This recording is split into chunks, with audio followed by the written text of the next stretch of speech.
कैसे हैं मेरे दोस्तों? एक बार फिर से आप सबका हम स्वागत करेंगे आपके अपने यूट्यूब चैनल ज्ञानविद सचिन में। तो दोस्तों, आज के इस कंप्लीट वीडियो में हम बात करने वाले हैं मैकेनिकल इंजीनियरिंग फिफ्थ सेमेस्टर। एक इम्पॉर्टेंट सब्जेक्ट, एक इजी सब्जेक्ट, कह सकते हैं कि फ्री का सब्जेक्ट है IMED। ठीक है, इसके हम कंप्लीट सिलेबस का हम वन शॉट वीडियो लेकर के आ गए हैं। यानी एक वीडियो में जितने भी टॉपिक मैं कवर कराऊंगा वही टॉपिक आप सभी के एग्जामिनेशन के पॉइंट ऑफ व्यू से इम्पॉर्टेंट है। तो वीडियो आप सभी के लिए काफ़ी इम्पॉर्टेंट है। चलिए बिना देरी के अपनी इस वीडियो की शुरुआत करते हैं।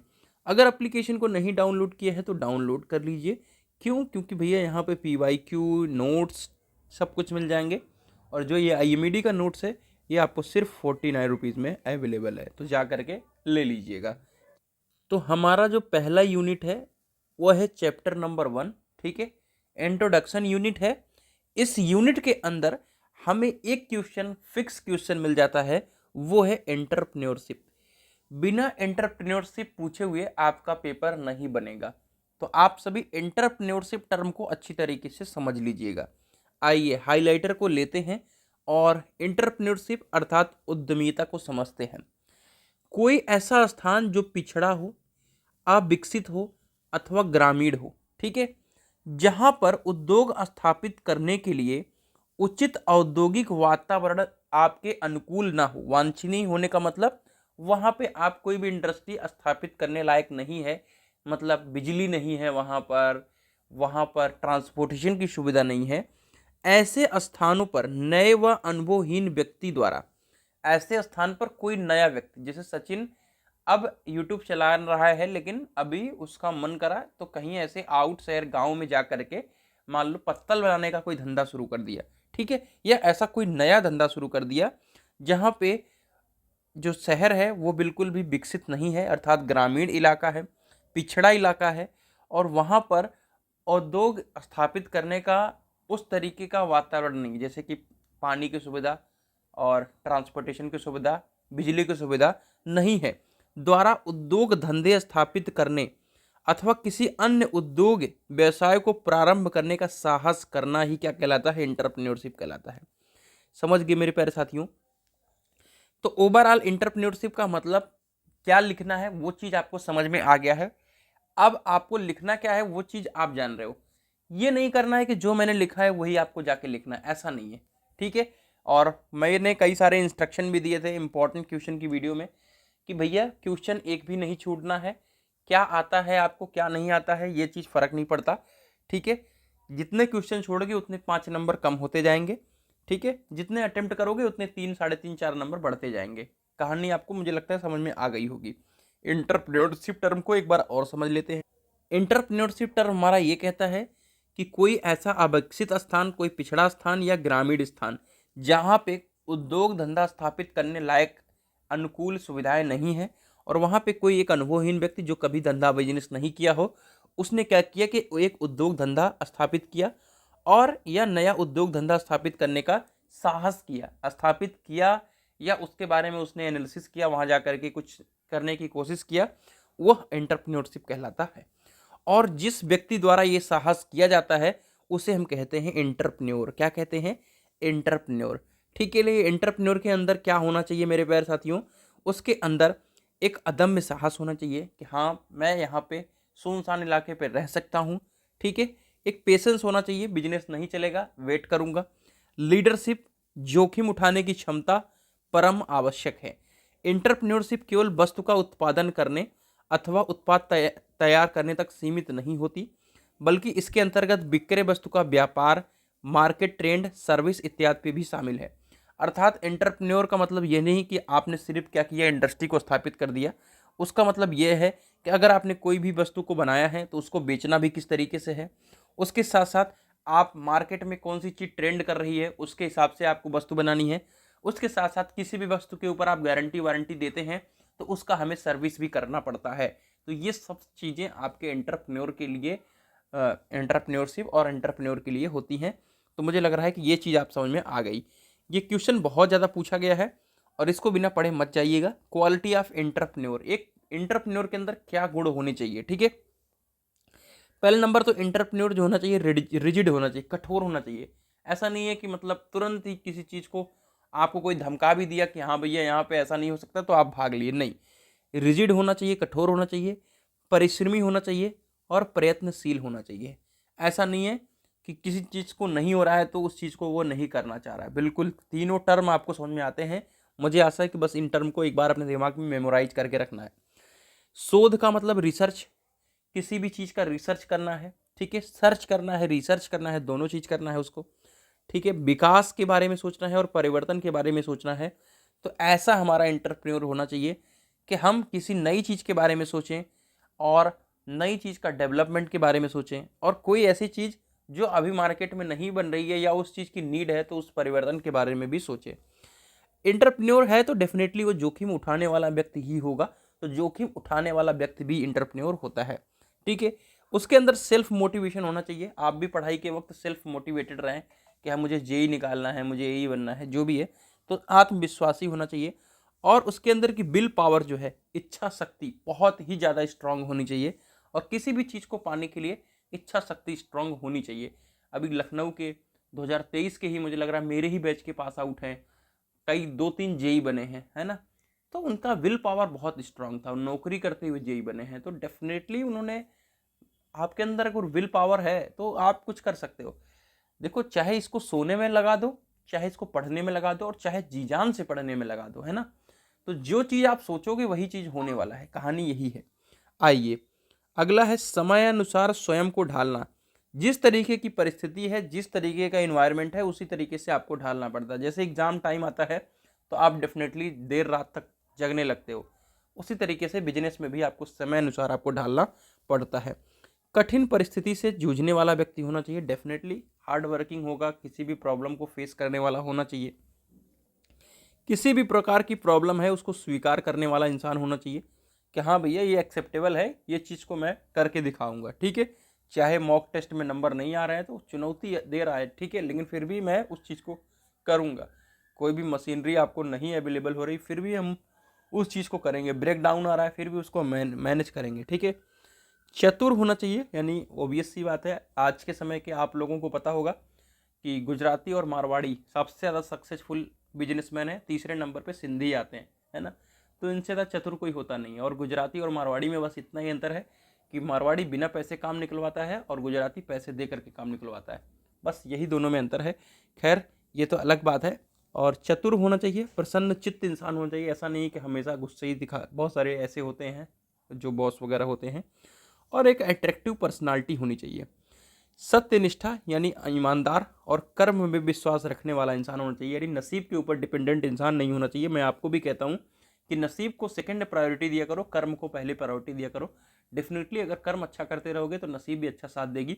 मेरे साथ भी कुछ ऐसे ही ज़िंदगी में हुआ है, तो आप लोगों के साथ भी अच्छा होते चलेगा। समय की वैल्यू को समझने वाला होना चाहिए। समय सबसे ज़्यादा इंपॉर्टेंट चीज़ है। अगर आप 1 घंटा भी कहीं भी खर्च कर रहे हो तो उसके बारे में सोचो कि आपने खर्च कहाँ किया, ठीक है। और सदैव सदैव लाभ का इच्छुक होना चाहिए। ऐसा नहीं है कि मतलब जो भी पार्टी को सप्लाई करना सामान उसके बारे में ही सोच रहा है, नहीं, अपने बारे में भी डेफिनेटली सोचना है उसको। अब जो पहली बार उसके यहाँ दुकान पे आया है या उसके इंडस्ट्री को अप्रोच कर रहा है, उसको क्या करना है, उसको प्रभावित करना है, ठीक है। तो अपरिचितों को प्रभावित करने वाला इंसान होना चाहिए। कुशल विक्रेता होना चाहिए, यानी बेचने में एकदम से माहिर और हर एक चीज़ को मित्रता तरीके से निभाने वाला व्यक्ति होना चाहिए। अपने कर्मों को सदैव, ठीक है, आगे बढ़ाने वाला होना चाहिए। कौन? वो आपका एंटरप्रेन्योर, ठीक है भैया। तो इतना हो गया एंटरप्रेन्योर के बारे में। अब हमारा एंटरप्रेन्योरशिप के कार्य क्या है, ठीक है।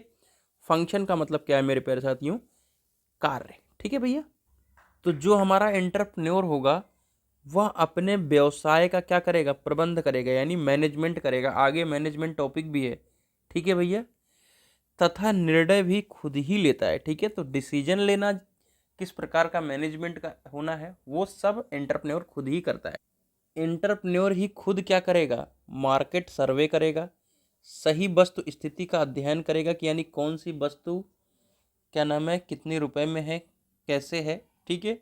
और उसका उचित व्यवस्था या चयन करेगा, यानी कहाँ पर किस चीज़ का यूज होना है, कितनी मात्रा में यूज होना है, कि कौन सी वस्तु कितने की मिल रही है, वो भी आप सभी का एंटरप्रेन्योर खुद ही करेगा। अगला है, वह अपने उद्योग या संयंत्र के आकार साइज का चयन स्वयं करता है। यानी कितनी बड़ी इंडस्ट्री हमको बनानी है, वो अपने पैसे, अपने जो भी प्रोडक्ट बना रहा है उसकी सप्लाई के अकॉर्डिंग सब चीज़ें समझेगा कि आकार साइज के अंदर ये भी नहीं आता कि उस फैक्ट्री का आकार, कितनी मशीनरी वहाँ रखनी है, कितने वर्कर्स वहाँ पर यूज होने हैं। ठीक है, वो सारी चीज़ें क्या है, एंटरप्रेन्योर खुद ही दिखता है। ठीक है, चलिए अगला है, वह अपने संयंत्र के लिए साइट का चयन खुद करता है। अर्थात कौन से प्लेस पर हमको अपनी इंडस्ट्री को बनाना है, ठीक है, तो उसको एंटरप्रेन्योर क्या करेगा, खुद से ही सेलेक्ट करता है। ठीक है भैया, तो अपने संयंत्र के लिए साइट का चयन खुद करता है कौन, एंटरप्रेन्योर। यह बिक्री की व्यवस्था स्वयं देखता है। यानी बिक्री की व्यवस्था का मतलब सेल्स डिपार्टमेंट होता है। ठीक है, सेल्स डिपार्टमेंट, तो वो सेल्स डिपार्टमेंट भी स्वयं ही देखेगा। जब बड़ा हो जाएगा इंडस्ट्री तब वो रख देगा और आदमी। ठीक है, और ग्राहकों को स्वयं भी बांध कर रखता है। ठीक है, कहने का मतलब ये है कि ग्राहकों के बीच में जो बॉन्डिंग है वो स्वयं ही पैदा कर रहा है। ठीक है भैया, यह सदैव क्या है, नई खोजों की तलाश में रहता है। ठीक है, यानी हम नई नई चीज़ों की तलाश कर रहे हैं। ठीक है, हमें क्या नया बनाना है, पैकेजिंग में क्या करना है, वो सब चीज़ें एंटरप्रेन्योर स्वयं करता रहता है। उत्पादन की विभिन्न क्रियाकलापों में सामंजस्य स्थापित करता है। ठीक है, प्रोडक्शन की विभिन्न क्रियाकलापों में क्या करता है, तालमेल। ठीक है, कि इसके बाद ये प्रोडक्ट बनना है, इसके बाद ये प्रोडक्ट बनना है। इस तरीके से जैसे आप कोई भी इंडस्ट्री में जाएंगे तो एक लाइन पे काम होता है, तो वो एंटरप्रेन्योर खुद ही चीज़ों को बताएगा कि किस तरीके से कहाँ पर क्या काम होना है। ठीक है, वह अपने व्यवसाय के लिए रॉ मटेरियल्स एवं फाइनेंस की व्यवस्था स्वयं देखता है। यानी कितना मटेरियल हमको रॉ में लेना है और हम कितने रुपए खर्च कर रहे हैं, कितना नहीं खर्च कर रहे हैं, वो सब चीज़ें खुद स्वयं कौन देखता है, आपका एंटरप्रेन्योर। अब एंटरप्रेन्योरशिप में क्या क्या बैरियर्स आती हैं। ठीक है, ऑब्वियस सी बात है, कोई भी काम करोगे तो बैरियर तो बहुत सारी आएंगी। तो एक आता है टेक्निकल बैरियर। ठीक है, टेक्निकल बैरियर क्या क्या हो सकती हैं। टेक्निकल बैरियर का मतलब यही है, जैसे आपका फ़ोन है तो इसमें टेक्निकली क्या प्रॉब्लम हो सकती है, इसमें टेक्निकली आपका डिस्प्ले जा सकता है, जो मैं स्टाइलिश से आपको लिख रहा हूँ वो हो सकता है वो टूट जाए। इसी तरीके से एंटरप्रेन्योरशिप में क्या है, कोई सा बिजनेस कर रहे हो, इंडस्ट्री आप खोल रहे हो, तो वहाँ पे आप नई नई मशीनरी लाओगे, तो आपके पास हो सकता है कि मशीनरी जो नई लाई वो ख़राब हो गई, या नई मशीनरी ला ही नहीं पा रहे हो, या उसका सुधार नहीं कर पा रहे हो, है ना। तो छोटे उद्योगों के ऑनर्स अर्थात उद्यमी, उनके उद्योग के लिए बाजार में आने वाली नई मशीनें एवं उन्नत तकनीकों का प्रयोग कर पाना संभव नहीं हो पाता। यानी नई मशीनें आप नहीं खरीद पाता है। ठीक है, क्योंकि उनका बजट ज़्यादा है। इसके अतिरिक्त अपनी निर्माण प्रक्रियाओं में सतत सुधार लाने में सफल नहीं हो पाते। जैसे आप नई टेक्नोलॉजी का यूज नहीं कर रहे हो, अब नोकिया चला गया तो क्यों चला गया, क्योंकि ओप्पो वीवो ने क्या कर लिया है, कब्जा कर लिया नई टेक्नोलॉजी को। वो अपने ओल्ड चीज़ों को उन्होंने चेंज नहीं किया, और जब चेंज किया तब तक देर हो चुकी थी। ठीक है, और लोगों का दिमाग किसने लिया, ओप्पो वीवो ने ले लिया। ठीक है भैया, इस तरह की तकनीकी बाधाओं से उत्पाद की गुणवत्ता क्या होती है, प्रभावित होती है, तथा बाजार में उत्पाद की आशातीत सफलता नहीं मिलती। कहने का मतलब है, जितना आपने प्रोडक्ट की क्वालिटी और सेल्स को इमेजिन किया है, आशा किया हुआ है, वो सारी चीज़ें नहीं हो पाती। तो एक टेक्निकल एरर है। फाइनेंशियल एरर में क्या आता है भैया, फाइनेंशियल कंडीशंस में क्या क्या होगी। ऑब्वियस सी बात है, पहला कंडीशन तो यही था कि आप फाइनेंस आपके पास उतना अच्छा होता ही नहीं एंटरप्रेन्योर के पास। अगर फाइनेंस होगा भी तो एक लिमिट में होता है, और लिमिट में होता है तो क्या होता है कि उस चीज़ को हमको बचा के रखना पड़ता है।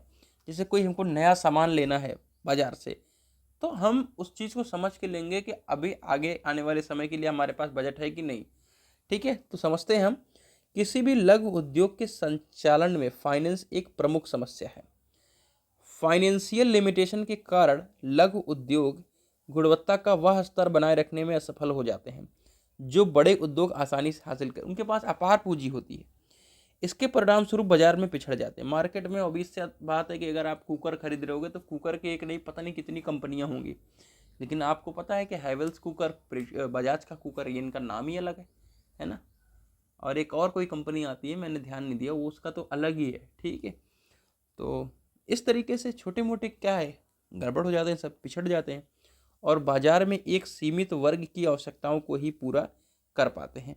यानी आप लो कॉस्ट में बेच रहे हो तो एक नॉर्मल लोग के लिए ही आप यूज हो पाएगा वो, अन्यथा के लोग में आप बड़े जो हैं आपके किसी और के ऊपर जाएंगे, कंपनी के ऊपर जाएंगे। अगला है loss bearing capability. Loss bearing capability का मतलब क्या है कि आप मतलब अधिक से अधिक रिस्क लेने की कैपेबिलिटी। ठीक है भैया, किसी लघु उद्योग की स्थापना एवं संचालन में बहुत अधिक पूंजी की आवश्यकता होती है।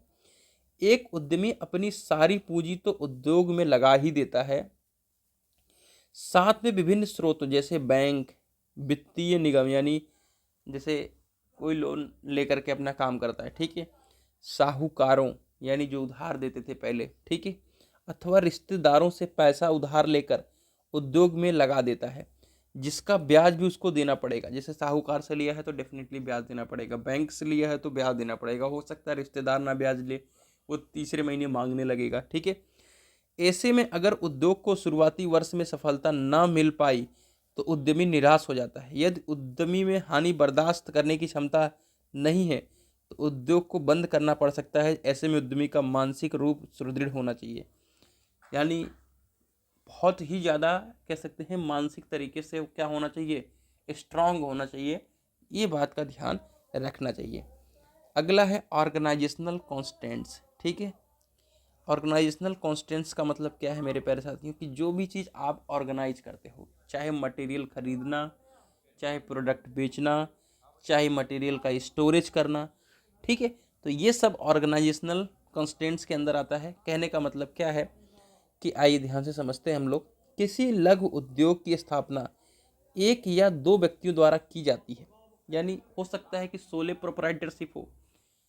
आगे आप पढ़ोगे इसी चैप्टर में, एक सोले प्रोप्राइटरशिप है जो कि बहुत ज़्यादा इंपॉर्टेंट है इस बार के हिसाब से, और एक होता है पार्टनरशिप। ठीक है, तो चाहे आप अकेले कर रहे हो या किसी व्यक्ति द्वारा कर रहे हो, उद्योग के समस्त कार्य जैसे कच्चे माल का क्रय यानी रॉ मटेरियल्स खरीदना, उत्पादन प्रक्रिया का निरीक्षण करना, यानी जो भी आपका प्रोडक्ट बन रहा है वो डिफेक्टिव तो नहीं तैयार हो रहा है, और फिर उत्पाद की क्वालिटी, ठीक है, वो भी आपको देखनी पड़ेगी, मार्केटिंग करनी पड़ेगी, ठीक है, कि हमें मार्केट में क्या रेट चल रहा है, क्या खरीदना है, क्या बेचना है, ठीक है, और फिर सेल्स डिपार्टमेंट और स्टोरेज आदि सभी को देखना पड़ेगा।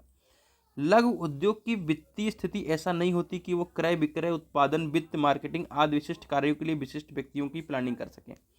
कहने का सिंपल सा मतलब ये है कि आपके आस ऑर्गेनाइजेशनल कंस्टेंट्स का मतलब ये है कि आपके पास स्टाफ की कमी होनी, यानी आप बड़ी बड़ी कंपनियों के अंदर जाओगे तो सेल्स डिपार्टमेंट में कम से कम 25 लोग हैं, है ना, तो वो चीज़ आप एक नॉर्मल उद्योग वाला नहीं कर सकता। क्यों नहीं कर सकता मेरे प्यारे साथियों? क्योंकि उसके पास फाइनेंशियल यानी वित्तीय फाइनेंशियल कंडीशन उतनी अच्छी नहीं होती है। आइए, समस्त कार्यों की क्या होता है, जिम्मेदारी उद्यमी या उसके द्वारा प्लानिंग किसी व्यक्ति की ही होती है। इसे संगठनात्मक यानी ऑर्गेनाइजेशनल बाधा कहते हैं। से उद्योग संचालन में व्यवधान उत्पन्न होता है तथा उत्पाद की गुणवत्ता और उत्पादकता की अच्छी नहीं रहती। कहने का मतलब यह है कि जब भाई अकेले आदमी कोई देखेगा सारे कामों को तो ऑब्वियस सी बात है कि सारी चीज़ों को वो अच्छी तरीके से नहीं कर, जैसे अभी मान लो मैं ही सब चीज़ों को पढ़ा रहा हूँ तो उस तरीके से कंटेंट को डिलीवर नहीं कर सकता। लेकिन अगर कोई पर्टिकुलर हमारे कॉलेज का प्रोफेसर है जो सिर्फ डिजाइन सब्जेक्ट के लिए बना हुआ है ना, तो वो डिजाइन को तो उस तरीके से डिलीवर करेगा ना। लेकिन अब जिसको सब पढ़ा रहे हो, आपके कॉलेज के या मेरे कॉलेज के गेस्ट लेक्चरर जो होते हैं वो क्यों अच्छा नहीं पढ़ाते? इसीलिए नहीं पढ़ाते कि कोई सा सेमेस्टर आएगा, कभी किसी को ऑटोमोबाइल दे दिया गया, तो कभी किसी को आईएमडी पढ़वा दिया गया, कभी किसी को प्रोडक्शन मैनेजमेंट, तो कैसे वो पढ़ा देगा भाई? वो किसी एक दो सब्जेक्ट के बारे में ही पर्टिकुलर नॉलेज रखता होगा। ठीक है, तो हम जिस चीज़ की बात कर रहे थे वो आ गया सोले प्रोप्राइटरशिप।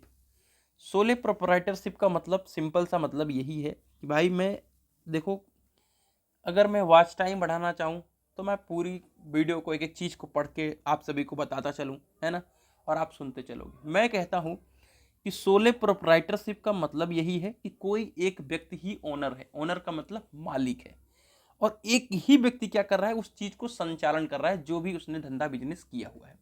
सपोज मेरा चैनल है ना, मैं ही इसका ओनर हूँ, मैं ही इसका पैसा लेता हूँ, मैं ही इसकी वीडियो बनाता हूँ, मैं ही इसकी एडिटिंग करता हूँ, मैं ही इसकी अपलोडिंग करता हूँ, जो भी प्रॉब्लम्स आएगी मैं ही इसको फेस करता हूँ, फाइनेंशियल लॉस को भी मैं ही देखता हूँ, लाभ को भी मैं ही मतलब देखता हूँ। तो कहने का मतलब यह है कि एक ही व्यक्ति के द्वारा एक प्रकार का व्यवसायिक संगठन, जहां एक ही व्यक्ति क्या होता है, मालिक होता है, एक ही व्यक्ति व्यवसाय का क्या होता है, स्वामी होता है।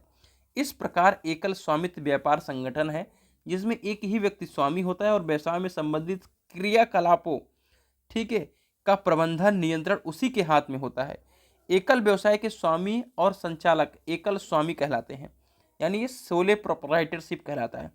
एकल व्यवसायी अपने व्यापार से संबंधित सभी संसाधनों को जुटाकर उन्हें योजनाबद्ध ढंग से व्यवस्थित करता है। समझ गए मेरी प्यारी बात, मेरे प्यारे साथियों, मेरी बात को, कि जो भी आपका सोले प्रोप्राइटरशिप का इंटरप्रेन्योर होगा वो अपने काम को अपने तरीके से स्वयं करेगा और सारे प्रॉब्लम्स को खुद ही झेलेगा। ठीक है। एक आदर्श संगठन की स्थापना में सरलता होनी चाहिए।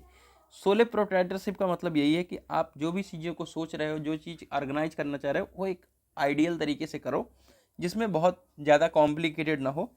सिंपल सा वीडियो बनाओ, सिंपल सा अपलोडिंग करो, तो वो सारी चीज़ें आप सभी के सोले प्रोप्राइटरशिप के लिए क्या है, लागू होती है। सोले प्रोप्राइटरशिप का वाले व्यवसाय का स्वामी एक ही व्यक्ति होता है और वह व्यक्ति ही व्यवसाय से संबंधित सभी संपत्तियों का स्वामी होता है। सोले प्रोप्राइटरशिप व्यवसाय से प्राप्त संपूर्ण लाभ स्वयं स्वामी को होता है। यदि हानि हो तो उसका भार भी उस स्वामी को उठाना पड़ता है। सोले प्रोप्राइटरशिप वाले व्यवसाय में एक ही व्यक्ति पूंजी जुटाता है, सब कुछ अपने पास से ही करेगा। ठीक है। तो ये सोले प्रोप्राइटरशिप बहुत आसान है बताना। सोले प्रोप्राइटरशिप के लाभ क्या है? स्थापित करने तथा समाप्त करने में क्या होता है, सरल, यानी कोई सा भी चीज़ बनाना है, डिसीजन लेना है और हटाना है, वो चीज़ बहुत ईजी रह जाता है। अधिक लाभ की प्रेरणा है, यानी अकेले ही कमा रहे हो तो भाई अकेले, ऑब्वियस सी बात है। मान लो कोई बड़ा टीचर है, ठीक है, वो 10 लोगों को रखा है, ऑब्वियस सी बात है 10 लोगों की सैलरी भी देगा, वो ऑब्वियस सी बात है ज़्यादा भी कमा सकता है।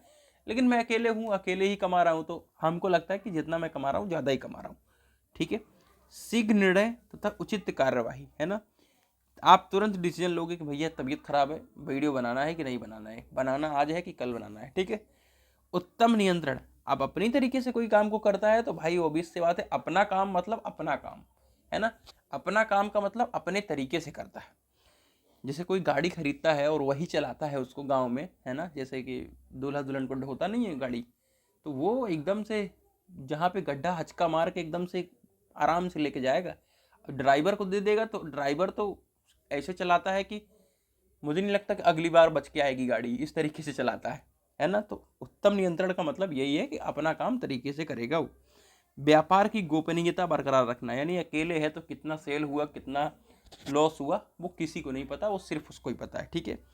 और स्वरोजगार देना, यानी स्वयं को रोजगार देना, एक सोले प्रोप्राइटरशिप का क्या है, काम है। जैसे मैं स्वयं को एक रोजगार दिया हूँ, अपना काम कर रहा हूँ, पढ़ाई भी कर रहा हूँ, कम ज़्यादा जो भी मिल रहा है अपना जीवन यापन हो रहा है। आगे इससे एमटेक वगैरह भी कर लिया जाएगा और फिर चीज़ों को करा जाएगा। लेकिन हाँ ये है कि इसमें भी बहुत टाइम लग गया है ना, 4 साल 4.5 साल हो गए काम करते हुए, तो उस लेवल पे कोई फ़ायदा नहीं हुआ। बस इतना ही फ़ायदा हुआ कि पढ़ते हुए थोड़ा सा कॉम्बिनेशन बना रहा और किसी चीज़ों में दिल नहीं लगा, बस इसमें ही लगा और इसी चीज़ों को करते हुए आगे बढ़ रहे हैं, तो एक माइंड फ्रेश रहता है हमेशा। सोले प्रोप्राइटरशिप की हानि क्या होती, सीमित पूंजी। जैसे अभी मैं फ्लैट पैनल लगाना चाहूँ तो नहीं लगा पा रहा हूँ, है ना, क्यों? क्योंकि मेरे पास उतनी पूंजी नहीं है। निरंतरता का अभाव, अकेले ही कर रहा हूँ, सपोज मैं कॉलेज में हूँ और कोई नोटिस आ गई तो कैसे वीडियो बनाऊंगा, क्यों? क्योंकि मैं कॉलेज में हूँ, तो इसीलिए कंटिन्यूटी नहीं हो पाती। लेकिन मैं तो बहुत एक्टिव रहता हूँ, मैं अगर कोई भी चीज़ होता है तो मैं तुरंत से करता हूँ। ठीक है। सीमित आकार, कोई भी चीज़ को एक सीमा में ही कर सकते हो। ठीक है भाई। और प्रबंधन संबंधी विशेषता का अभाव, ठीक है, तो मैनेजमेंट संबंधी विशेषता का भी अभाव होता है। तो हमारा नेक्स्ट टॉपिक है पार्टनरशिप। ठीक है। पार्टनरशिप क्या है मेरे प्यारे साथियों, कि कोई 2 या 2 से अधिक व्यक्ति हो, ठीक है, उसमें क्या होता है, कोई भी ऑर्गेनाइजेशन चलता है, ठीक है, जिसमें वह स्वतंत्र इच्छा से किसी व्यापार को वैधानिक रूप से चलाने और उसमें होने वाले सामूहिक लाभ को प्राप्त करने के लिए निजी धन, संपत्ति, श्रम और कुशलता का सामूहिक प्रयोग करते हैं। कहने का सिंपल सा मतलब है मेरे प्यारे साथियों, कि जब 2 या 2 से अधिक लोग होंगे तो 2 या 2 से अधिक लोग मिलकर के काम करेंगे दो या दो से अधिक लोग पूंजी भी लगाएंगे, दो या दो से अधिक लोग गाइडेंस भी करेंगे कि आप सेल्स डिपार्टमेंट देख लो, मैं एचआर डिपार्टमेंट देखूंगा, मैं लाइन पे देख लूंगा हर एक चीज को, और जो लाभ होगा या हानि होगा सब कुछ इक्वल डिवाइड होगा, दो या दो से अधिक लोग जितने भी मेंबर हमारे होंगे। तो ये क्या होता है, पार्टनरशिप होता है। अर्थात इसमें कोई एक मालिक नहीं होता है, इसमें दो या तीन मालिक होते हैं, जैसे आईपीएल की टीमें होती हैं। तो जिसका जितना शेयर है उतना उसको बेनिफिट दिया जाता है। इस प्रकार जिस व्यापार के दो या दो से अधिक स्वामी होते हैं तथा उनका आपस में निश्चित व्यापारिक समझौता होता है, उसको हम क्या कहते हैं, साझेदारी कहते हैं। क्या कहते हैं मेरे प्यारे साथियों, साझेदारी।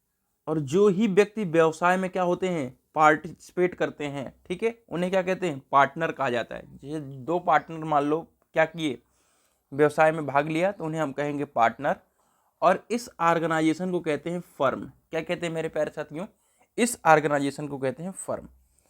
कंपनी अधिनियम के अनुसार बैंकिंग व्यवसाय के लिए साझेदारी की अधिकतम संख्या 10 तथा दूसरे व्यवसाय के लिए 20 रखी गई है।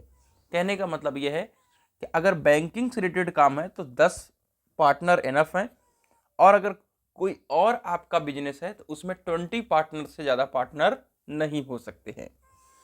आइए पार्टनरशिप के एडवांटेज को समझते हैं, जो कि आपको एग्जाम में लिखने में काफ़ी हेल्प करेगा।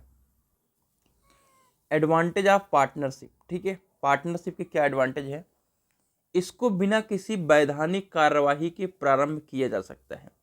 मतलब कहने का मतलब यह है कि इसमें ऐसा नहीं कि पार्टनरशिप कर रहे हो तो कोई लीगल डॉक्यूमेंट्स बनवाने की आवश्यकता है।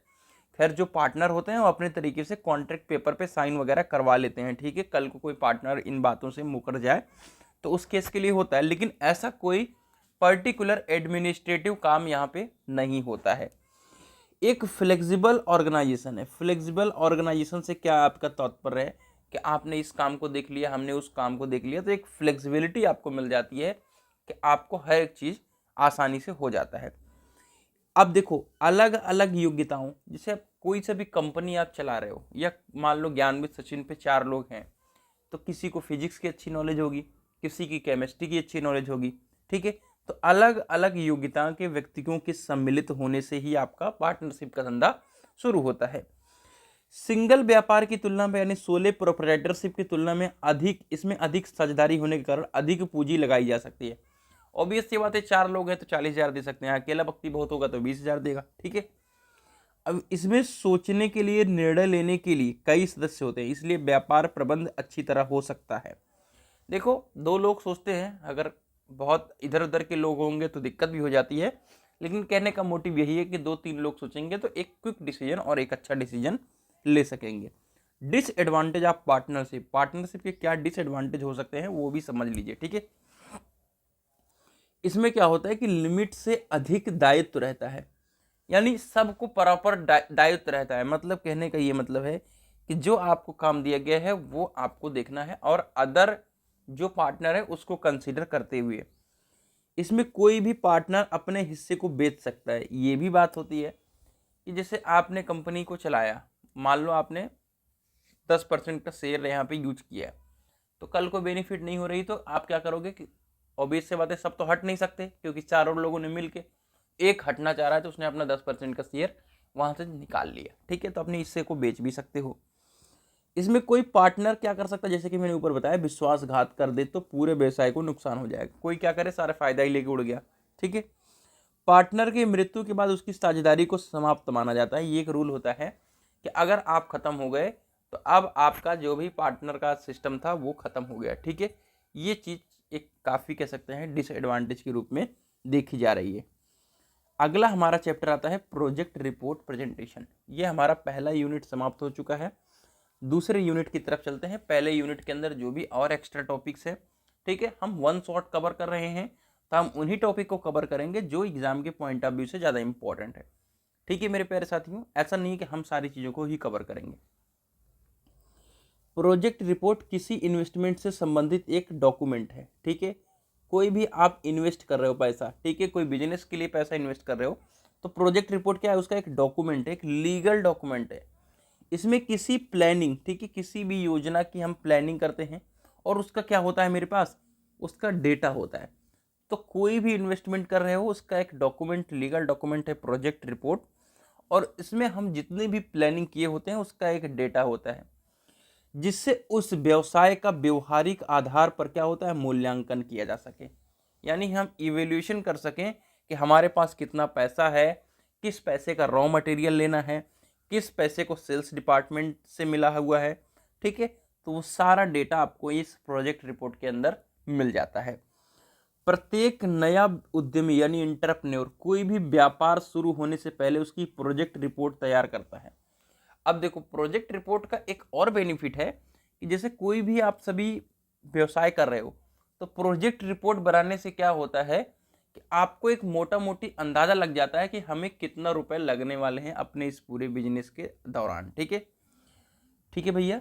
अर्थात जो हमारा प्रोजेक्ट रिपोर्ट डॉक्यूमेंट है, ठीक है, जो भी प्रस्तावित यानी प्रपोज्ड, जैसे आपका प्रपोज्ड एग्जामिनेशन शेड्यूल है, तो उसी तरीके से जो प्रपोज्ड आपका बिजनेस है जिसको आप खड़ा करने वाले हो, ठीक है, बिजनेस को, ठीक है, कि समग्र तस्वीर का मतलब संपूर्ण डेटा, आपको एक मोटा मोटी अंदाजा हो गया कि इस डेट पे ये एग्जाम होने वाला है, इस डेट पे एग्जाम होने वाला है, इसके में इतना गैप लगने वाला है, तो आपको एक समग्र तस्वीर के बारे में क्या होता है, विवरण प्रदान हो जाता है। ठीक है, यह प्रस्तावित योजना या गतिविधि संभावनाओं का पता लगाने में क्या होती है, सहायक होती है। यानी जितनी भी हम योजना बना रहे हैं उसमें हम प्रस्तावित योजना और गतिविधि संभावना कि कहाँ पे लॉस हो सकता है, कहाँ पे फायदा हो सकता है, कितने पैसे का क्या आ सकता है, उसका हम क्या कर सकते हैं कि एनालिसिस करते हैं।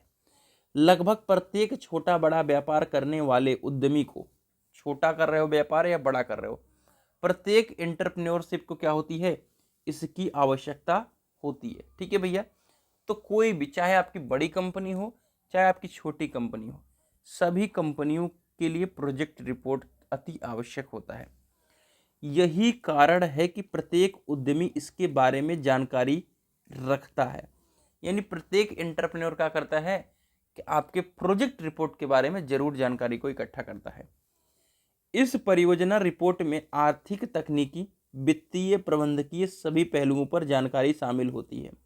फिर से सुनिएगा, जो आपका ये रिपोर्ट बना रहे हैं, ठीक है, आर्थिक का मतलब क्या है कि कितना पैसा लगने वाला है, टेक्निकल का मतलब क्या है कि कितनी हमारी मशीनरी है, ठीक है, कितने हमारे एम्प्लॉयज़ वगैरह हैं, ठीक है, वित्तीय सेम कंडीशन, फाइनेंशियली, ऑर्गेनाइजेशनल का मतलब ये है कि कौन सी मशीन पे कौन सा वर्कर यूज होगा, ठीक है, और कितनी देर के लिए ये मशीन चलेगी, कितनी देर के लिए ये मशीन चलेगी, तो उन सबको ऑर्गेनाइजेशन करना।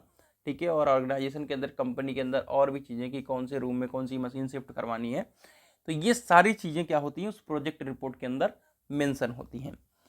एक प्रोजेक्ट रिपोर्ट में, ठीक है, व्यापार से जुड़ी लगभग सभी बातें, जैसे भूमि, कहाँ पे आपको लगाना है अपनी इंडस्ट्री को, कौन सी बिल्डिंग, कितने फ्लोर की बिल्डिंग, ठीक है, वो सारी चीज़ें, विस्तृत जानकारी, प्लॉट की प्रतिवर्ष निर्माण क्षमता, यानी कितनी कैपेसिटी में वो चीज़ बन सकेगी, ठीक है, मशीन की लागत, उपकरणों की क्या लिस्ट है, कितने मशीन है और कितने उपकरण यूज होंगे, उनके साथ कीमत, रॉ मटेरियल्स की ज़रूरत, कितने स्टाफ लगेंगे, कितने मार्केटिंग स्टाफ होंगे, मार्केटिंग का पैसा कितना लगेगा, बिजली, पानी इत्यादि सभी प्रकार के खर्चे क्या होते हैं, शामिल रहते हैं किसमें, इस प्रोजेक्ट रिपोर्ट के अंदर।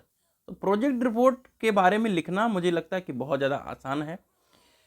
प्रोजेक्ट रिपोर्ट फिजिबिलिटी के आधार पर वर्णन, पहला हमारा है टेक्निकल फिजिबिलिटी। ठीक है, फिजिबिलिटी पूछ सकता है तो डायरेक्ट आप फिजिबिलिटी के बारे में समझ लीजिएगा। ठीक है, तो टेक्निकल फिजिबिलिटी क्या कहता है, कोई भी प्रोडक्शन प्रक्रिया परियोजना है, ठीक है, कोई भी हम प्लानिंग कर रहे हैं किसी भी प्लांट को लेकर के, उसकी टेक्निकल फिजिबिलिटी संबंधी उपकरणों से परिपूर्ण होना चाहिए। यानी टेक्निकल फिजिबिलिटी संबंधित उपकरण जितने भी हमारे हैं वो क्या होने चाहिए, अवेलेबल होना चाहिए, जिसके लिए उपक्रम का स्थान, उपक्रम का आकार, स्वचालित संयंत्रों एवं उपकरणों तथा तकनीकी ज्ञान एवं कुशलता की आवश्यकता होती है। कह सकते हैं कि टेक्निकल फिजिबिलिटी को हम पूरा करने के लिए जो हमारा प्लांट है उसका स्थान, ठीक है, और उसका साइज कितना है, कौन कौन से हम वहाँ पे मशीनरी लगा रहे हैं, और उस मशीनरी को ध्यान देने वाला कौन सा उसका मैकेनिक है, एवं स्किल्ड लेबर, ये सारी चीज़ें आपके टेक्निकल फिजिबिलिटी के अंदर क्या की जाती हैं, इवेल्युएट की जाती हैं, यानी मूल्यांकित की जाती हैं। जैसे कि है building and plant layout, localisation यानी कहाँ पर प्लांट है, size of plant, source and supply of raw material, need of skilled labour, use of waste material, repair and maintenance of machine. तो ये कुछ पॉइंट्स हैं जो टेक्निकल फिजिबिलिटी के अंदर आते हैं। अगला है इकोनॉमिक फिजिबिलिटी। इकोनॉमिक फिजिबिलिटी के अंदर क्या आता है मेरे प्यारे साथियों, इकोनॉमिक फिजिबिलिटी का मतलब यही है, सिंपल से अगर आप लगाएंगे तो भैया जो भी हम पैसा लगा रहे हैं वो फिजिबल है कि नहीं, यानी वो सार्थक साबित होगा कि नहीं। तो इकोनॉमिक फिजिबिलिटी के अंदर हम ये देखते हैं कि परियोजना में जिस वस्तु के उत्पादन या सेवा कार्य के लिए हम जो प्रतिवेदन तैयार कर रहे हैं, यानी जो भी सिस्टम हम लगा रहे हैं, क्या यह परियोजना के लिए तर्कसंगत है या नहीं, यानी वो उसके लिए अनुरूप रहेगा कि नहीं जितना हम यूज कर रहे हैं पैसा। इसके लिए वस्तु के उत्पादन के बाद उसके विवरण, अंतिम उपभोक्ता के विक्रय के लिए जांच एवं मूल्यांकन, यानी जो भी हम उत्पादन कर रहे हैं उसका डिस्ट्रीब्यूशन हम जो कर रहे हैं, और जो लास्ट में हम किसी मान लो ग्राहक को कुछ भी दिया, ठीक है, उसकी जांच करिए, उसका मूल्यांकन करिए, जिसके अंतर्गत यह पता लगाया जाता है कि तैयार होने वाले उत्पाद की बाजार में मांग कितनी है। कहने का मतलब यह है कि कोई भी 5 लोग खरीद रहे हैं सामान की, तो किस चीज़ को ज़्यादा वो प्रेफर कर रहे हैं वो चीज़ आपको पता चल जाएगी। इसका विश्लेषण जो है निम्न बिंदुओं को ध्यान में रखकर किया जाता है कि बाजार का क्षेत्र, कहने का मतलब ये है अगर कोई चीज़ गांव में है, मान लो गांव में उतना कल्चर नहीं है उस चीज़ को लेने का, तो वो कैसे लेगा कोई, तो वो चीज़ भी ध्यान में रखना है कि बाजार के क्षेत्र में क्या चीज़ें चल रही हैं, गांव के क्षेत्र में क्या चीज़ें चल रही हैं, बाजार की परिस्थिति क्या चल रही है। जैसे सपोज लॉकडाउन है तो राइट साइड वाला बंद है दुकान, लेफ्ट साइड वाला बंद है। इसी तरीके से हो सकता है कि कोरोना पीरियड है, मार्केट डाउन चल रहे हैं। विक्रय व्यवस्था, बेचने का क्या सिस्टम है, किस तरीके से हम सप्लाई और डिमांड को देख रहे हैं, ट्रांसपोर्टेशन को देख रहे हैं, किस उत्पाद की कितनी मांग है, उपभोक्ता की आय एवं रहन सहन, यानी जिस एरिया में आप एनालिसिस कर रहे हैं वहाँ के रहने वाले लोग किस तरीके के हैं।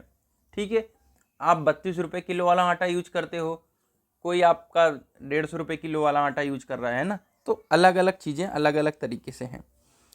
अब common errors in project report presentation बहुत बार पूछा गया है, पूछे जाने की पूरी उम्मीद है। ठीक है, जैसा कि पता है कि प्रोजेक्ट रिपोर्ट एक महत्वपूर्ण डॉक्यूमेंट है जिसको बनाते समय विशेष ध्यान देने की आवश्यकता होती है। यदि प्रत्येक उद्यमी ध्यानपूर्वक ही प्रोजेक्ट बनाता है तो फिर भी कुछ त्रुटियां हो सकती हैं। ठीक है भैया, पहला है प्रोडक्ट सिलेक्शन। ठीक है, कुछ उद्यमी अपने उपक्रम यानी जो भी प्लांट है के अनुपयुक्त उत्पाद का चयन कर लेते हैं। जिससे प्रोडक्ट का सिलेक्शन का मतलब क्या है कि आप एंटरप्रेन्योर हो, जानकारी आपको उस लेवल की नहीं है, तो आप क्या कर लेते हो कि सपोज यहाँ पे सिल्वर यूज होना है लेकिन आपने वहाँ पे कोबाल्ट यूज कर लिया। ठीक है, वे उत्पाद के विभिन्न पहलुओं जैसे उत्पाद के लिए बाजार, भविष्य में संभावित मांग आदि पर बिना विचार किए हुए क्या करते, प्रोडक्ट का चयन कर लेते हैं, जिसके बाद क्या होता है, अत्यंत कठिनाई का सामना करना पड़ता है।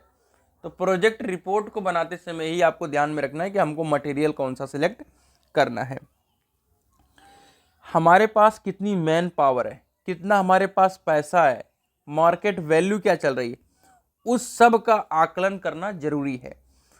इंटरप्रेन्योर अक्सर अपने उपक्रम की क्षमता का आवश्यकता अधिक आकलन कर लेते हैं। मतलब कहने का ये मतलब है कि आपके पास 2 CNC मशीन है और उससे आप जो भी प्रोडक्ट बना रहे हैं, आप सोच रहे हैं कि हम भैया इसको 18 घंटा चलवा करके ये प्रोजेक्ट इतना प्रोडक्ट तैयार करेंगे, तो उस तरीके से आप आकलन ना करें। उसके बीच में ब्रेकडाउन भी हो सकता है, जो आपका लेबर काम कर रहा है वो नहीं अवेलेबल हो सकता है, तो आपको क्षमता से ज़्यादा आकलन नहीं करना है। इसमें उपक्रम का वर्तमान स्थिति, बाजार की खराब स्थिति आदि को नज़रअंदाज कर दिया जाता है। ठीक है, तो उपक्रम की वर्तमान स्थिति का मतलब समझ गए आप, प्लांट वगैरह में कुछ हलचल हुआ यानी ब्रेकडाउन वगैरह हुआ। मार्केट सर्वे, दूसरा पॉइंट आपको याद रखना है। दूसरा पॉइंट क्या था आप सभी का, क्षमता उपयोग आकलन करना। ठीक है, मार्केट में प्रोडक्ट की डिमांड एंड सप्लाई को नज़रअंदाज करना, कौन से प्रोडक्ट की ज़्यादा डिमांड है और किस प्रोडक्ट की सप्लाई ज़्यादा हो रही है, उन चीज़ों को भी आपको कंसीडर करना पड़ेगा। टेक्नोलॉजी सिलेक्शन, अब देखो आप प्रोडक्शन टेक्नोलॉजी पढ़ के आए होंगे, मैकेनिकल वाले अगर इस वीडियो को देख रहे हैं ना, तो आपने सीएनसी मशीन के बारे में अभी 6 सेमेस्टर में पढ़ोगे, ओवरव्यू लोगे, है ना। और जो कॉलेज वगैरह में देखा होगा आपने 90s की रखी हुई है क्या, सेंट्रल लेथ, है ना, जिसका यूज ही नहीं है अब इंडस्ट्री में। मतलब कोई खराब से भी खराब इंडस्ट्री होगी उसमें भी उसका यूज नहीं है, बस आपको नॉलेज के प्रोस्पेक्टिव से बताया जाता है ना। मैं एक वीडियो भी देख रहा था ऐसे, मतलब मैकेनिकल इंजीनियरिंग एक्सपोजर का, ठीक है, एक्सपोज करने का, है ना। तो उसमें उसने यही बताया कि हमारे करिकुलम में जो पढ़ाया जा रहा है उसका रियल लाइफ से बहुत ज़्यादा तालमेल है नहीं। इसकी वजह से हम मैकेनिकल इंजीनियर सबसे ज़्यादा मार खा रहे हैं। समझ रहे हो मेरे प्यारे साथियों मेरी बात। हम मैकेनिकल इंजीनियर इसीलिए मार खा रहे हैं क्योंकि हमें जो पढ़ाया जा रहा है, सपोज हमें ऑटोकैड पढ़ाया जा रहा है और आपको लगता है कि ऑटोकैड हमारे इंडस्ट्री में जा करके बहुत ज़्यादा यूज हो रहा है, लेकिन नहीं यूज हो रहा है ना। बड़े बड़े सॉफ्टवेयर से यूज हो रहा है ना। मिनिमम तो सॉलिड वर्क्स यूज ही हो रहा है। तो ऐसी चीज़ें हैं, जैसे सेंट्रल लेथ का एग्जांपल हो गया, और भी बहुत सारी चीज़ें हैं। चलिए, टेक्नोलॉजी सिलेक्शन। कभी कभी अधिक लाभ प्राप्त करने के चक्कर में उद्यमी ऐसी टेक्निक का चयन कर लेता है जो उसकी फाइनेंशियल कंडीशन के अनुरूप नहीं है। टेक्नोलॉजी सिलेक्शन में और भी चीज़ें ऐड कर सकते हो। जो आपने मशीन यूज किया, जैसे मैंने अभी एग्जाम्पल दिया, वो इस समय वर्तमान में प्रचलित नहीं है और आगे चल करके प्रचलित होगी नहीं, जिससे आपको उसमें नुकसान झेलना पड़ जाएगा। स्थल का चयन। स्थल का चयन करना बहुत ज़्यादा कह सकते हैं कि हानिकारक है आपके लिए।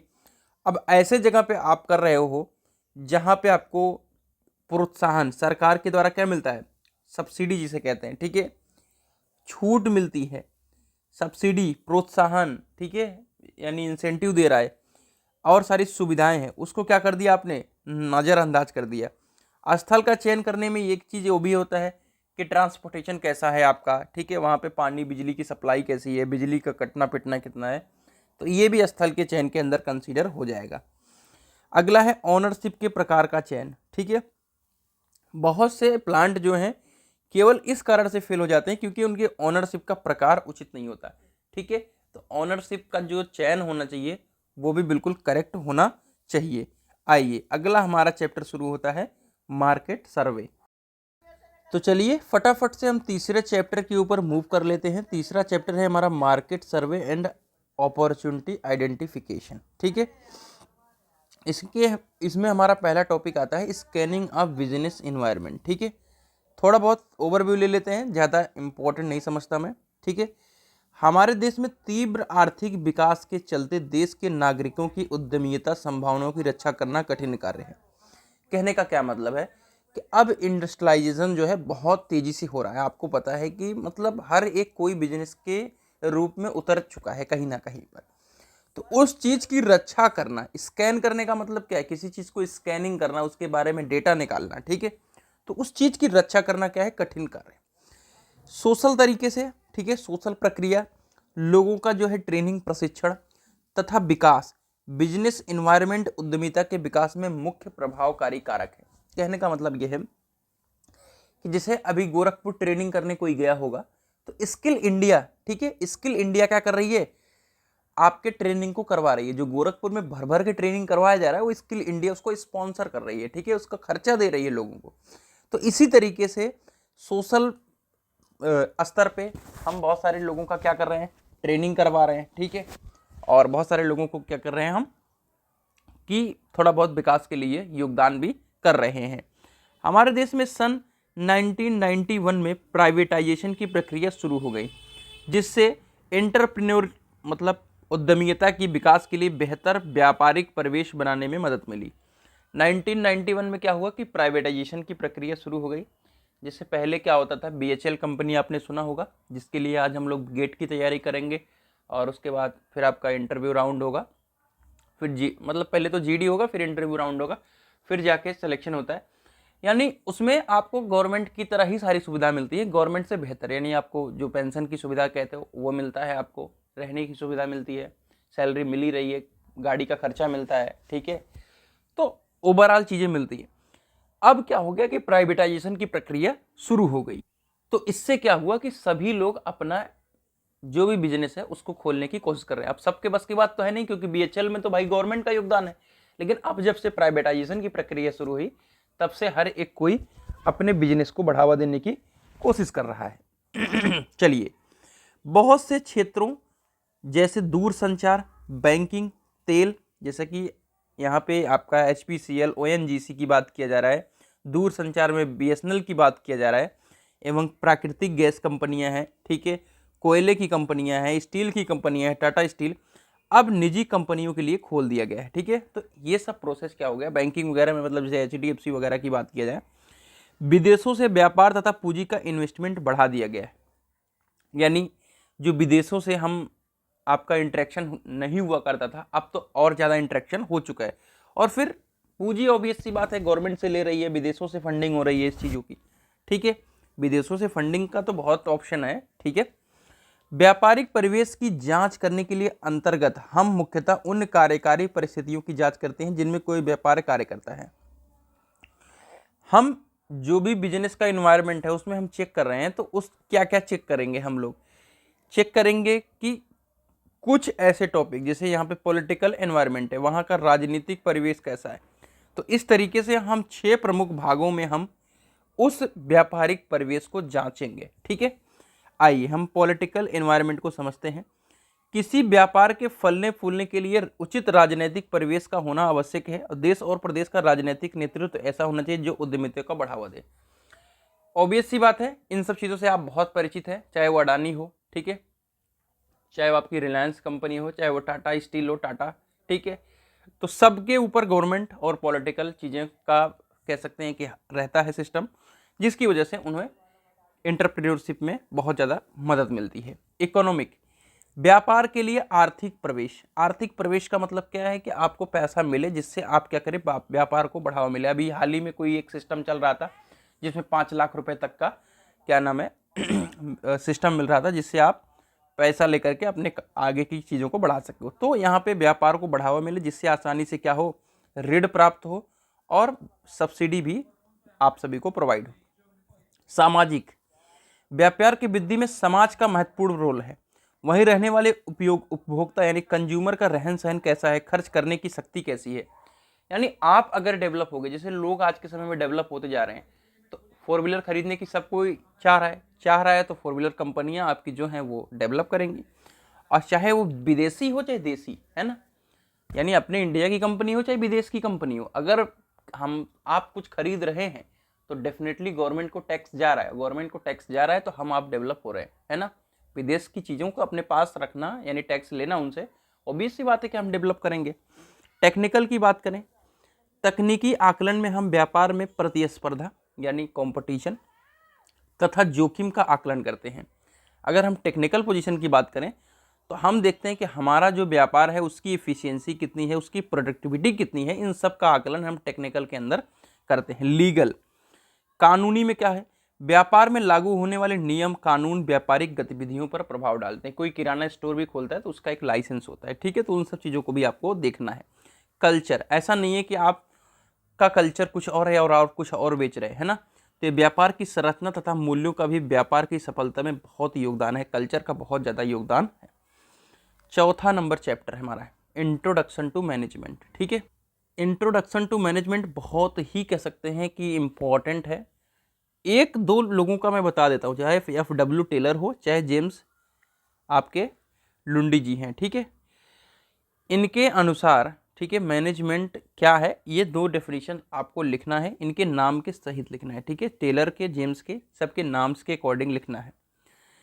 मैनेजमेंट क्या है, एक कला है जिसके द्वारा हम यह जान पाते हैं कि किस व्यक्ति से क्या कार्य लेना है और यह भी सुनिश्चित करना है कि इस कार्य को बेस्ट तथा सबसे कम व्यय में उत्पन्न करें। यानी मैनेजमेंट एक ऐसी कला है कि किसी व्यक्ति से हम कौन सा काम ले रहे हैं ये सुनिश्चित करता है, कितने कम समय में कितने कम पैसे में वो बेस्ट कार्य करके दे देगा, यही सुनिश्चित करता है FW टेलर का डेफिनेशन। जेम्स के अनुसार किसी विशिष्ट उद्देश्य की पूर्ति के लिए दूसरों के प्रयासों को प्लानिंग करना, यानी कोई दूसरा है उसका प्रयास यानी वो काम कर रहा है उसको हम प्लान करना है कि किसको कहाँ पे लगाना है, उसको प्रोत्साहित करना और नियंत्रित करना ही मैनेजमेंट का एक मुख्य लक्ष्य है। हेनरी को भी समझ लेते हैं, फोरकास्टिंग, प्लानिंग और ऑर्गेनाइज करना, ठीक है, डायरेक्शन करना, कोऑर्डिनेट करना और कंट्रोल करना एक मैनेजमेंट कहलाता है, ठीक है। तो फोरकास्टिंग का मतलब पूर्वानुमान करना, प्लानिंग करना, कोई भी चीज़ का ऑर्गेनाइजेशन यानी संगठन बनाना, ठीक है, कि कहाँ पर कौन से एम्प्लॉय यूज होने हैं, डायरेक्शन देना और एक दूसरे को मिल बांट के कोऑर्डिनेट करना और कंट्रोल करना ही मैनेजमेंट कहलाता है। यहाँ पे देख सकते हैं इनपुट है, इधर आउटपुट है। यहाँ से प्लानिंग हो रही है, डायरेक्शन हो रहा है, और यहाँ पे ऑर्गेनाइजेशन और कंट्रोलिंग हो रहा है। ये बीच में है आपका ट्रांसफॉर्मेशन। ये अगर डायग्राम बनाते हो एग्जामिनर एक अच्छी तरीके से आपको ट्रीट करेगा, मैं आप सभी से प्रॉमिस करता हूँ। आइए, मैनेजमेंट एक सामाजिक प्रक्रिया है जिसके अंतर्गत पूर्व निर्धारित लक्ष्यों की पूर्ति हेतु प्लानिंग किया जाता है। कोई सा भी लक्ष्य डिसाइड है उसकी हम प्लानिंग करते हैं। ऑर्गेनाइजेशन, डायरेक्शन और कंट्रोल द्वारा मानवीय संसाधनों में समन्वय रखा जाता है, यानी जो भी आपके ह्यूमन संसाधन हैं उनके साथ तालमेल बैठाया जाएगा, प्लानिंग करके, ऑर्गेनाइजेशन की मदद से, डायरेक्शन दे करके, कंट्रोल करके। इसे हम कहते हैं मैनेजमेंट। देखो, मैनेजमेंट के साथ साथ मैं एक चीज़ और आपको एडिशनल बता देता हूँ कि जो भी आपको काम करना हो ना, हमेशा उसकी लिस्टिंग करते रहा करिए। अगले 2 दिन 3 दिन का कौन सा काम बच रहा है, किस सब्जेक्ट का क्या काम बच रहा है, उन सब की लिस्टिंग करने से क्या होता है, उस पर काम करके टिक लगाने से एक अंदर से डोपामिन रिलीज होगा, जिससे आपको काम करने की इच्छा शक्ति जागृत होगी। दूसरा ये भी है कि आपको सही काम का अंदाजा भी हमेशा रहेगा। तो इस मैनेजमेंट को भी यूज करिएगा। मेरी आप सभी से यही गुजारिश है कि हमेशा लिस्टिंग करते रहिए। मेरा एक लिस्ट हमेशा मेरे तकिए के नीचे रहता है, उसके हिसाब से मैं अपना देखता रहता हूँ कि कब क्या करना है। जैसे कि IMD का 1 शॉट भी लेना है तो उसके नीचे मैंने लिख रखा था। अब ये जैसे कंप्लीट होगा, अपलोड होगा, उसको मैं टिक कर दूंगा कि ये काम हो गया है, आगे की तरफ प्रोसीड करते हैं। यह दूसरों के द्वारा कार्य कराने की कला है। इसके द्वारा प्रबंध प्रक्रिया के चलते निर्धारित किए जाते हैं, मतलब लक्ष्य निर्धारित किए जाते हैं, और ये लगातार एक साइक्लिक प्रोसेस है। ठीक है। क्वालिटी ऑफ मैनेजमेंट, क्वालिटी क्या क्या होनी चाहिए मैनेजमेंट के अंदर। मैनेजमेंट एक उद्देश्यपूर्ण प्रक्रिया है। कहने का मतलब यह है कि एक ऑब्जेक्टिव के पीछे काम करता है मैनेजमेंट। ऐसा नहीं है कि कुछ भी है मैनेजमेंट, है ना, किसी उद्देश्य के लिए मैनेजमेंट का काम किया जा रहा है। मैनेजमेंट मूलतः निर्धारित उद्देश्यों को प्राप्त करने की प्रक्रिया है। क्या क्या है निर्धारित, जो चीज हम निर्धारित किए रहते हैं। दूसरा, यह आर्थिक संसाधनों का दक्ष प्रबंधन होता है, यानी जो भी हम आर्थिक चीज़ों को यूज कर रहे हैं, जो भी हम इक्विपमेंट्स यूज कर रहे हैं, उनको इफ़िशियंट बनाना है, हमको उसकी मैक्सिमम इफ़िशियंसी को न्यूट्रलाइज करना है, चाहे वो आपका ज़मीन से रिलेटेड हो, चाहे वो श्रमिक हो, चाहे वो पूंजी है। ठीक है, इसके क्या है मेन फैक्टर्स है। प्रबंधन एक ऐसी विशेष प्रक्रिया है जिसमें हम planning, organisation, direction, coordination, control का मिक्सअप होता है। ठीक है, इसके अंदर हम प्लानिंग करते हैं, ऑर्गेनाइज करते हैं किसी चीज़ को, डायरेक्शन देते हैं, कोऑर्डिनेट करते हैं और कंट्रोल करते हैं। मैनेजमेंट एक गतिशील है जहाँ पे क्या होता है कि एक इफिशियंट, एक दक्ष, यानी एक कुशल, एक दक्ष और एक कुशल क्या होता है, प्रबंधन मैनेजमेंट होता है। कोऑर्डिनेशन प्रबंधन की आत्मा है। ठीक है, कहने का मतलब यह है कि जो कोऑर्डिनेट करना मैनेजमेंट की क्या है, एक सॉल है, यानी एक दिल है उसका, कह सकते हैं कि केंद्र है। मैनेजमेंट ग्रुप में होता है। यह कहाँ होता है, मैनेजमेंट ग्रुप में होता है। अतः विभिन्न समूहों में कोऑर्डिनेट होना आवश्यक है, यानी 4 लोग हैं तो एक दूसरे के प्रति क्या होना चाहिए, कोऑर्डिनेशन अच्छा होना चाहिए। मैनेजमेंट जिसके पास पर्याप्त अधिकार होते हैं, विभिन्न स्तर पर प्रबंधकों के पास पर्याप्त अधिकार होते हैं जो कार्य के दक्षतापूर्वक संपादन के लिए आवश्यक होते हैं। इंडस्ट्री में क्या होता है, मैनेजर क्या देता है, पता ही है आप लोगों को कि जितने भी सुपरवाइजर हैं, सेक्शन इंजीनियर हैं, सबकी बस हो जाता है कल्याण, है ना। तो मैनेज करने का वो भी तरीका है कि भाई अब जिस तरीके से होना है। प्रबंधन निर्णय लेने वाला होना होता है। ठीक है, यानी मैनेजर्स को क्या करना होता है, डिस्कशन करना होता है कि हमें कहाँ पे क्या करना है। ठीक है, जैसे मार्केटिंग मैनेजर है, वो निर्णय लेता है कि कौन कब और कैसे व्यापार, कैसे बाजार जाएगा। ठीक है, प्रबंधन क्या है, एक पेशा भी है। जैसे मैनेजमेंट क्या है, एक पेशा भी है। ठीक है, जैसे आपको बता दूं, human resources management and management एक MBA का कोर्स है ना, जहाँ पे केवल आप सभी को सिखाया ही जाता है कि किस तरीके से आपको कुशलता के साथ, अनुभव के साथ, योग्यता के साथ मैनेजमेंट करना है, निर्णय लेना है। फंक्शन ऑफ मैनेजमेंट, मैनेजमेंट के क्या फंक्शन हो सकते हैं, इसको समझना है। तो अब हम समझने वाले हैं फंक्शंस ऑफ मैनेजमेंट, यानी मैनेजमेंट के हम क्या कार्य कर सकते हैं। ठीक है, तो मैनेजमेंट एक कंटिन्यूअस साइक्लिक प्रोसेस है। ठीक है भैया। प्लानिंग, पहला इसमें है प्लानिंग। प्लानिंग का अर्थ है कि कुछ करने से पहले हमको कुछ सोचना होता है। ठीक है, हम जो भी कुछ करने वाले हैं उसके पहले हम उसको सोचें। ठीक है, और यह सुनिश्चित करता है कि क्या, कहाँ, कब, कौन, क्यों, कैसे एक काम किया जाना चाहिए। ठीक है, तो प्लानिंग के अंदर कौन चीज़ कब, कहाँ, कैसे हो रही है, उस चीज़ को निर्धारण होता है। प्लानिंग से हम लक्ष्य का निर्धारण होता है, एक पॉलिसी बनाई जाती है और मेथड, प्रोग्राम तथा योजना तैयार की जाती है। ठीक है भैया, हर एक चीज़ की पॉलिसी है प्लानिंग के अंदर भी। प्लानिंग के क्या क्या उद्देश्य हो सकते हैं? इससे हम इफेक्टिव और पूर्वानुमान लगाने में मदद मिलती है। इससे परफॉर्मेंस का एक स्टैंडर्ड तैयार हो जाता है कि हमारा परफॉर्मेंस कैसा रहेगा। इससे इफिशियंसी में वृद्धि होती है, बजट बनाने में भी आसान रहेगा प्लानिंग में, और ऑर्गेनाइजेशन और उसके एम्प्लॉय के साथ तालमेल बैठाने में आसान रहता है। ऑर्गेनाइजिंग आ गया यानी संगठन। प्लानिंग कर लिया आपने, अब उस चीज़ को क्या करना है? संगठित करना है, यानी मेल मिलाप करके आगे प्रोसीड करना है। तो ऑर्गेनाइजेशन एक ऐसी प्रक्रिया है, ठीक है, जिसके द्वारा फर्म का हम स्ट्रक्चर तैयार करते हैं और कार्य को क्या करते हैं? आवंटित करते हैं, यानी कौन कौन सा कार्य करेगा, ये चीज़ का आवंटन होता है। ऑर्गेनाइजेशन के अंतर्गत उपक्रम प्लांट में होने वाली विभिन्न गतिविधियों का पहचान कर समूहबद्ध करना, कर्मचारियों में क्या करना? डिवाइड करना, दायित्वों यानी रिस्पॉन्सिबिलिटी और अधिकारों का क्या करना? निर्धारण करना आता है। ठीक है, तो ऑर्गेनाइजेशन एक ऐसी प्रक्रिया है जिसके द्वारा फर्म का स्ट्रक्चर तय किया जाता है, ठीक है, और लोगों के कार्य को आवंटित किया जाता है। ऑर्गेनाइजेशन के अंतर्गत प्लांट में होने वाली जो जो गतिविधियां हैं उन्हें पहचाना जाता है, उन्हें हम इकट्ठा करेंगे और फिर हम कर्मचारियों को बताएंगे कि हाँ ये ऐसा होना है। ठीक है, उसके बाद उसके अधिकारों को हम क्या करते हैं? नियंत्रित करने आता है। ठीक है, ऑर्गेनाइजेशन में क्या होता है कि जो व्यक्ति होता है वो कार्य तथा संसाधनों के मध्य एक संबंध स्थापित करता है, यानी कोई भी व्यक्ति कार्य कर रहा है किसी मशीन पर तो उसके बीच में एक रिलेशन होता है कि हाँ इस मशीन का ये ऑपरेटर है, यहाँ का ये सुपरवाइजर है। ऑर्गेनाइजेशन का जो स्ट्रक्चर ऐसा होना चाहिए कि प्रत्येक अपने अधिकारों की सीमा जानता हो, जैसे सुपरवाइजर का लिमिटेशन क्या है, मैनेजर का लिमिटेशन क्या है, और अपने उत्तरदायित्व को पहचानता हो, अपनी जिम्मेदारी को भी समझता हो। ठीक है, एक होता है डिपार्टमेंट जो कि नियुक्त करता है, उसे हम स्टाफिंग डिपार्टमेंट कहते हैं, एचआर डिपार्टमेंट कहते हैं। ठीक है, जो पैसों का भी लेन देन देखता है और नियुक्ति का भी लेन देन देखता है कि किसको किस कंपनी के लिए विजिट के लिए भेजना है, क्या करना है। यह एक निरंतर चलने वाली प्रक्रिया है जिसमें कर्मचारियों के रिक्त स्थानों को भरा जाता है। ठीक है, जो कर्मचारी की पोजीशन खाली है उसको हम फिल करते हैं और नए स्थानों पर नियुक्तियां की जाती हैं। उपयोगी तथा सक्षम व्यक्ति का चयन करके उसे कार्य हेतु क्या किया जाता है? प्रशिक्षित किया जाता है। जैसे क्या होता है, पहले हम 1 साल की ट्रेनिंग प्रोवाइड करते हैं, फिर आपको क्या करते हैं? परमानेंट करते हैं। इसमें मुख्य कार्य हैं कि भर्ती, चयन, प्रशिक्षण और फिर आपका क्या होता है? प्रमोशन। ठीक है, अगला आता है डायरेक्टिंग। सही अथवा उचित निर्देशन उद्योग अथवा उपक्रम की सफलता और अस्तित्व को बनाए रखने के लिए अति आवश्यक है। भाई ऑब्वियस सी बात है, सही डायरेक्शन में आपकी कंपनी काम करेगी तो डेफिनेटली आपकी कंपनी का सफलता जो है अच्छा ही रहेगा। कोई भी गतिविधि केवल तब प्रारंभ की जा सकेगी जब मैनेजर अपने कर्मचारियों को आवश्यक निर्देश देते हैं क्या करना है और कैसे करना है। ठीक है, इस क्रिया में किए जाने वाले प्रमुख पद हैं आदेशों और निर्देशों को जारी करना, जो भी तुम्हारे अधीनस्थ हैं उनको क्या करना है? ट्रेंड करना और फिर उनको गाइड करना। ठीक है, अगला आता है मोटिवेशन। ठीक है, मोटिवेशन अभी आगे चैप्टर भी आपको मिलेगा, मोटिवेटिंग। मोटिवेशन क्या है कि आपको मानसिक रूप से क्या करना? तैयार करना। जैसे हम आपको मोटिवेट कर रहे हैं कि एक रात में भी बहुत कुछ कर सकते हो, तो ये क्या है कि मानसिक रूप से आपको बताना कि हाँ यू कैन डू इट।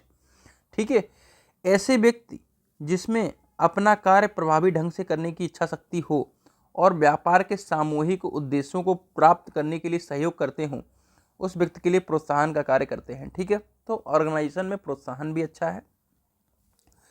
नियंत्रण, ठीक है, तो मैनेजमेंट पे कंट्रोल शब्द का अर्थ है मानक स्थापित करना, इंस्टेंट स्टैंडर्ड स्थापित करना कि इस स्टैंडर्ड यानी आज अगर इतना प्रोडक्ट यानी 150 प्रोडक्ट निकलना है तो वो स्टैंडर्ड है आपका कि 150 प्रोडक्ट का स्टैंडर्ड है और उस पर कंट्रोल रखना है कि शाम के 5 बजे तक इस टाइम को मैनेज करते हुए आपको प्रोडक्ट तैयार करना है। वास्तविक परफॉर्मेंस को मेजरमेंट करना और सुधारने के लिए क्या है? कंट्रोलिंग सिस्टम में। फॉयल जी, हेनरी जी क्या कहते हैं कि नियंत्रण द्वारा यह सुनिश्चित किया जाता है कि सब कुछ वैसा ही हो रहा है जैसा बताया गया है। ठीक है, उसके बाद स्टैंडर्ड स्थापित करना, किए गए कार्य का क्या करना? अवलोकन करना, आकलन करना, सुधार भी करना। ठीक है, अगला है ऑर्गेनाइजेशन। ऊपर भी हमने ऑर्गेनाइजेशन को बहुत बार डिस्कस कर रखा है तो ऑर्गेनाइजेशन को देख लीजिएगा। ठीक है, फंक्शनल ऑर्गेनाइजेशन को समझते हैं। फंक्शनल ऑर्गेनाइजेशन का मूल सिद्धांत कार्य को सम वितरित करना, ठीक है, यानी यूडीएल यानी यूनिफॉर्मली डिस्ट्रीब्यूटेड, ठीक है। और एक्सपर्ट के अधिकार व उत्तरदायित्व को क्या करना, क्रियान्वयन का लाभ भी अर्जित करना, ठीक है। तो जो एक्सपर्ट्स के अधिकार व उत्तरदायित्व हैं उनको भी क्या करना, उसकी मदद से क्रिया करके लाभ को अर्जित करना। फंक्शनल ऑर्गेनाइजेशन प्रबंधन गतिविधियों को इस प्रकार वितरित करता है कि प्रत्येक प्रमुख जो कार्य मैनेजर के अंदेश कार्य करेगा को कुछ गतिविधि करनी है तो वह विशेषज्ञ बन जाता है, ठीक है। कहने का मतलब है कंपनी के अंदर मैनेजर के अंदर कोई काम कर रहा है, उसके अंदर हम डिवाइड कर दिया कामों को, फिर मैनेजर के नीचे जो सुपरवाइजर था उसके नीचे कोई प्रोडक्शन इंजीनियर था, उसको हमने डिवाइड कर दिया काम को, फिर डिजाइन इंजीनियर था, मेंटेनेंस इंजीनियर था। तो आदि विशेषज्ञ आप सभी के कार्य को बताएंगे, उस तरीके से कार्य को फंक्शन किया जाता है। अगला आता है leadership and motivation. Fix questions हैं, बहुत आसान से, एक लीडरशिप और एक मोटिवेशन, दोनों से 2 क्वेश्चन मिलेंगे, बहुत प्यारे से क्वेश्चन होंगे, आप सभी के लिए बहुत ज़्यादा कह सकते हैं कि हेल्पफुल होंगे, ठीक है। Leadership and motivation. लीडरशिप से अभिप्राय किसी व्यक्ति विशेष के उस ट्रिक और स्किल से है जिसके द्वारा अन्य व्यक्तियों को अपना फॉलोअर बना लेता है। लीडरशिप का मतलब क्या है कि वो व्यक्ति विशेष के अंदर ऐसी स्किल है जो क्या कर रहे हैं, अन्य व्यक्ति उसको फॉलो कर रहे हैं, उनसे अपनी इच्छा के अनुरूप कार्य भी कराने में सफल हो जाता है। जो हम आपको कह रहे हैं वो चीज़ आप कार्य कर रहे हो, ठीक है। बर्नार्ड हैं, उन्होंने कहा कि नेतृत्व किसी व्यक्ति विशेष का एक व्यवहारिक गुण है जिसके द्वारा अन्य व्यक्तियों का प्रभावित व संगठित करके कार्य कराने में सफल हो जाता है। मतलब लीडर का क्या क्वालिटी है कि वो अन्य व्यक्तियों को क्या करेगा, इंप्रेस करेगा, फिर ऑर्गेनाइज करेगा सबको, और क्या करेगा, अपना काम कराएगा और उसका मार्गदर्शन भी करेगा।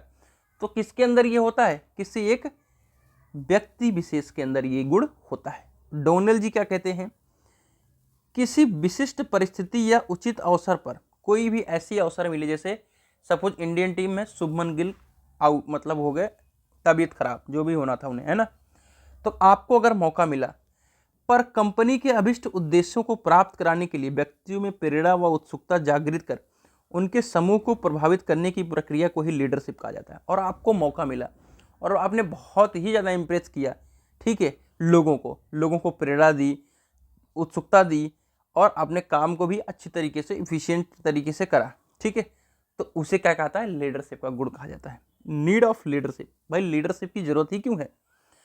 कर्मचारियों में संतोष। जैसे आपको सर्प काट लिया, ठीक है, अब कोई घर का लीडर है, उसने कहा नहीं भैया कुछ नहीं होगा तुम्हें, तो क्या मिलेगा तुम्हें? संतोष। कोई ऐसे ही आंडू पांडू आदमी कहेगा तो आपको बिलीव नहीं होगा, लेकिन वो चाहे गलत ही कह रहा है उस समय, है ना, लेकिन आपको क्या हो जाएगा? संतोष। विश्वास एवं सुरक्षा की भावना जागृत करने के लिए हमें लीडर की जरूरत पड़ती है। कर्मचारियों को उनके कार्य के प्रति क्या है, प्रोत्साहित करना। अब जैसे क्या होता है कि कोई भी बड़ा आदमी, घर का मेंबर हो, कहीं बाहर से आया हो, आपने कुछ काम किया तो आपको थोड़ा सा कॉम्प्लीमेंट दे दिया तो आप खुश हो जाते हैं, है ना, कि भैया मेरे को तो ऐसा कह रहे थे। तो ये लीडर का एक गुण होता है कि आपको प्रोत्साहित भी करता है। कंपनी के प्रति कर्तव्य परायणता की भावना उत्पन्न करने के लिए, यानी कंपनी आपकी है ना कि कोई ओनर की है, ये चीज को पैदा करना उस लीडर का काम होता है आपके प्रति। किसके भी लिए? कर्मचारियों के लिए। कर्मचारियों में टीम भावना, यानी एक दूसरे से मिलजुल करके रहें, इसकी भावना को भी उत्पन्न करना काम है। कर्मचारियों में कार्य करने के लिए स्फूर्ति का मतलब क्या है कि एक्टिवनेस को प्रदान करना है, ठीक है, वो किससे आएगा? लीडर के माध्यम से आएगा। लीडर क्या देगा? मोटिवेशन देगा। प्लांट के निर्धारित उद्देश्यों की पूर्ति के लिए पुरुषार्थ एवं संघर्ष करने की क्षमता बढ़ाने के लिए लीडर की आवश्यकता होती है। चलो मैं लग के करवाता हूँ, ये चीज़ ऐसे करना है, तो उसके लिए भी आपको लीडर की जरूरत होती है। कर्मचारियों में कार्य के प्रति लगाव, जैसे ऊपर मैंने टीम भावना बताई, में वृद्धि व इच्छा शक्ति जागृत करने के लिए किसकी जरूरत पड़ती है? लीडर की जरूरत पड़ती है। कंपनी की निर्धारित नीतियों के सफल पालन के लिए भी हमें लीडर की जरूरत पड़ती है। बेस्ट रिजल्ट प्राप्त करने और अनुशासन बनाए रखने के लिए भी क्या होता है? लीडर की जरूरत पड़ती है। लीडरशिप के क्या क्या फंक्शंस हैं उनको हम समझ लेते हैं, बहुत कम समय में समझेंगे। आइए, सबको एकत्रित करने वाला लीडर होना चाहिए। ऑर्गेनाइजेशन के उद्देश्यों की पूर्ति के लिए सबको एक साथ लाना, फिर निर्देशित करना लीडरशिप का मुख्य कार्य है, ठीक है। तो ऑर्गेनाइजेशन के जो भी पर्पज़ हैं उनको पूरा करने के लिए सबको एकत्रित करना एक लीडरशिप का काम है। टीम भावना को विकसित करना, जैसा कि मैंने बताया। मध्यस्थ का मतलब क्या है? मीडिएटर, यानी इधर का पार्टी का जो दिमाग चल रहा है, इधर की पार्टी, दोनों के बीच क्या करेगा? खड़ा हो जाएगा लीडर के रूप में, दोनों को समझाएगा, यानी मध्यस्थता निभाएगा और फिर काम करने के लिए पहुंचा देगा। कार्य का माहौल बना के रखना, हाँ भाई करते रहो बढ़िया, बहुत बढ़िया। सलाहकार की भूमिका, एडवाइस भी देना, ऐसे नहीं करना, ऐसे करो, ठीक है, अच्छा होगा। टॉप मैनेजमेंट एंड वर्कर्स के बीच में संपर्क बनाना। लीडर का काम क्या है? जैसे छोटा वर्कर है, टॉप मैनेजमेंट है, उन दोनों के बीच में क्या है? कम्युनिकेट करवाना। मोटिवेशन, जैसा कि मैंने ऊपर बताया था कि मोटिवेशन भी समय समय पे देते रहना। और लीडर का काम ये भी है कि यूज ऑफ पावर, अगर कोई नहीं उस चीज़ को मान रहा है तो आप अपने पावर का यूज करिए और उस काम को करवाइए। लीडर के तरीके क्या होने चाहिए? जैसा कि ऊपर जो लीडर की क्वालिटी है वही लीडर के तरीके हैं। कोई लीडर क्या करेगा? समस्या के समाधान के लिए अपने कर्मचारियों के साथ विचार विमर्श करेगा। उसका व्यवहार कर्मचारियों के साथ कैसा रहना चाहिए? सही रहना चाहिए। अपने दायित्वों की, अपनी जिम्मेदारियों को समझे, ठीक है। ये क्या कहलाता है? उसका स्टाइल कहलाता है। लीडर का जो स्टाइल है वो क्या होना चाहिए? प्रत्येक सदस्य को क्या करना चाहिए? प्रभावित करना चाहिए। किसके? ऑर्गेनाइजेशन के। कुछ विभिन्न प्रकार के लीडरशिप स्टाइल, जैसे सत्ताशील तरीका। सत्ताशील तरीका का मतलब क्या है? इसमें क्या होता है कि लीडर के द्वारा लिए गए तथा अधीनस्थों को उनका निर्णय पालन करना होता है। इस स्टाइल में अधीनस्थ कोई विचार विमर्श नहीं करते। कहने का मतलब यह है कि सत्ता का मतलब गवर्नमेंट ने जो आदेश दिया उसको तुम्हें फॉलो करना है, यानी लीडर के अधीनस्थ जो भी लोग हैं आपको उचित चीज बता देंगे, उसी को आपको फॉलो करना है, ठीक है। अब हमारा आता है इसमें टॉपिक बेसिक ऑफ अकाउंटिंग, ठीक है। आगे हो सकता है कि इसमें टॉपिक ऐड हो, ठीक है। इसमें आता है डबल एंट्री सिस्टम, ठीक है। डबल एंट्री सिस्टम को टिप्पणी में पूछा जाएगा, बहुत बड़े क्वेश्चन में नहीं आएगा। डबल एंट्री सिस्टम बही खाता की एक पद्धति है। इसका नाम डबल एंट्री सिस्टम इसलिए है क्योंकि किसी खाते की प्रत्येक एंट्री के संगत किसी दूसरे खाते में एक विपरीत एंट्री होना चाहिए। यानी जो भी डबल एंट्री सिस्टम है इसमें किसी एक खाते के अंदर क्या हो रहा है? क्रेडिट, एक के अंदर इसके अपोजिट क्या हो रहा है? डेबिट हो रहा है, ठीक है। 100 रुपए की कमाई को दर्ज करने के लिए 2 एंट्री आवश्यक होगी। कैश खाते में क्या होगी? 100 रुपए डेबिट एंट्री होगी और इनकम खाते में 100 रुपए क्रेडिट एंट्री होगी, ठीक है। तो समझ गए डबल एंट्री सिस्टम। इसके नियम क्या है? ठीक है, आप सभी यहाँ पे देख सकते हो। कुछ क्रेडिट, डेबिट और एंट्री का नियम है, स्क्रीनशॉट ले लेना, पढ़ लेना, ठीक है। डबल एंट्री सिस्टम के कुछ पार्ट्स हैं। एक होता है प्रारंभिक लेखा, ट्रायल बैलेंस, फाइनेंस अकाउंट, ठीक है। फाइनेंस अकाउंट के अंदर आता है व्यापार खाता, आय व्यय खाता, स्थिति विवरण, ठीक है। अब आता है ट्रेडिंग अकाउंट। बहुत सारे लोग, हमारे पॉलिटेक्निक के बच्चे भी ट्रेडिंग कर रहे हैं आजकल, है ना। खैर मुझे तो नहीं पता इसके बारे में, लेकिन हम ट्रेडिंग के बारे में इसमें जो लिखा है आपको समझा देंगे। ट्रेडिंग अकाउंट एक ऐसा खाता है जिसमें इन्वेस्टर क्या करता है? ट्रेडर का पैसा जमा होता है। यह ट्रेडिंग अकाउंट इन्वेस्टर या ट्रेडर के डिमांड, ठीक है, ट्रेडर के डीमैट अकाउंट से लिंक कर दिया जाता है। शेयर बेचने पर डीमैट अकाउंट में से शेयर निकल जाते हैं तथा शेयर खरीदने पर शेयर डीमैट अकाउंट में जमा हो जाता है। मतलब इन्वेस्टर का एक डीमैट अकाउंट होता है, उसमें आप अगर शेयर खरीद लिए तो पैसा आपका निकल गया, अगर आपने शेयर बेचा, ठीक है, तो आपका पैसा वहां पे जुड़ गया, ठीक है। चलो, सबसे पहले इन्वेस्टर या ट्रेडर अपनी ट्रेडिंग अकाउंट में पैसा जमा करते हैं। वर्किंग प्रोसेस समझ रहे हैं ना। शेयर को खरीदने या बेचने के लिए दाम देखते हैं कि कौन सा दाम सही है, कौन सा खराब है, ठीक है। शेयर के दाम के हिसाब से खरीदने या बेचने का ऑर्डर रखते हैं। यह ऑर्डर स्टॉक एक्सचेंज पर पहुंचता है। ट्रेडिंग अकाउंट की क्या क्या हमारे लाभ हो सकते हैं, ठीक है, उसको हम लोग समझ लेते हैं, ठीक है भैया। ऑनलाइन ट्रेडिंग की सुविधा से शेयर की खरीदारी बहुत ही आसान हो गई है, ठीक है। आपको पता है गूगल पे, फोन पे, पेटीएम, शेयर को खरीदना को लेकर पैसा काटना और जमा करना भी ऑटोमेटिक हो जाता है। भेजा गया ऑर्डर बहुत जल्द कंप्लीट हो जाता है। सिर्फ एक मोबाइल से शेयर खरीद और बेच सकते हैं। एक मिसलेनियस टॉपिक आता है, 9वां नंबर चैप्टर है, जिसमें जस्ट इन टाइम है, ठीक है। जस्ट इन टाइम को हम पढ़ेंगे नहीं, समझाएंगे ज़्यादा, ठीक है। जस्ट इन टाइम एक मैनेजमेंट होता है, ठीक है। इसमें हम स्टॉक, जैसे कोई भी अपनी कंपनी होती है तो आपका प्रोडक्ट बना के उसका स्टॉक रखती है, फिर आपको सप्लाई करती है। तो जस्ट इन टाइम कहता है कि हम ना मटेरियल का स्टॉक रखेंगे ना प्रोडक्ट का स्टॉक रखेंगे, जितना मुझे ऑर्डर आया उतना हम मटेरियल लिए और फिर उतना हम उसको बनाया और सप्लाई कर दिया। जस्ट इन टाइम क्या है, इन्वेंटरी सिस्टम का एक मैनेजमेंट है, जिसमें सीधे सप्लायर से क्या करते हैं, रॉ मटेरियल को ऑर्डर करेंगे और फिर हम प्रोसेस के साथ अलाइन करेंगे और कंपनियां माल प्राप्त करने और कचरे को कम करने के लिए इस इन्वेंटरी रणनीति का उपयोग करती है। मतलब कहने का मतलब है कि हमने किसी से रॉ मटेरियल लिया और जितनी भी हमें डिमांड थी उतना प्रोडक्ट बनाया और दे दिया। ठीक है, जो ग्राहक के इच्छित उत्पादन के लिए बिना स्टॉक लगाए हुए प्रोडक्ट तैयार करेगा उसे सप्लाई करेंगे। ठीक है, इस जेआईटी प्रणाली, ठीक है, जैपनीज प्रणाली है ये। जेआईटी प्रणाली के लाभ क्या है, भुगतान समय रेखा के क्रम में कमी, यानी आपके पेमेंट के सिस्टम में कमी ला देती है। इन्वेंट्री की कॉस्ट कम हो जाती है, यानी जो स्टॉक इकट्ठा कर रहे हैं उसकी कॉस्ट कम हो गई। ऑब्वियस सी बात है, जब आपको स्टॉक में रखना नहीं है तो स्टोरेज समस्या भी कम हो गई। आपकी हैंडलिंग कॉस्ट, ठीक है, ज़्यादा आप कोई चीज़ को रख रहे हो, उठवा रहे हो, करवा रहे हो तो उसमें हैंडलिंग कॉस्ट ज़्यादा होती है। लीड टाइम में कटौती, ठीक है, दूसरी चीज़ है लीड टाइम में कटौती है। प्रोडक्टिविटी में भी वृद्धि होती है, क्योंकि जल्दी जल्दी चीज़ों को करना होता है तो प्रोडक्टिविटी भी अच्छी रहती है और बेहतर गुणवत्ता भी आपको देखने को मिल जाएगी। एक टॉपिक आता है बैलेंस शीट। ठीक है, बैलेंस शीट हमारा क्या कहता है, बैलेंस शीट से कंपनी की मौजूदा जिम्मेदारियों का पता चलता है कि यानी कंपनी के अंदर क्या हो रहा है, क्या नहीं हो रहा है। कंपनी की जो संपत्तियां हैं उनकी जानकारी प्राप्त होती है, कितना आपके पास पैसा है इसमें। कंपनी की विभिन्न फाइनेंशियल सोर्स का पता चलता है कि कहां कहां पैसा लगा हुआ है।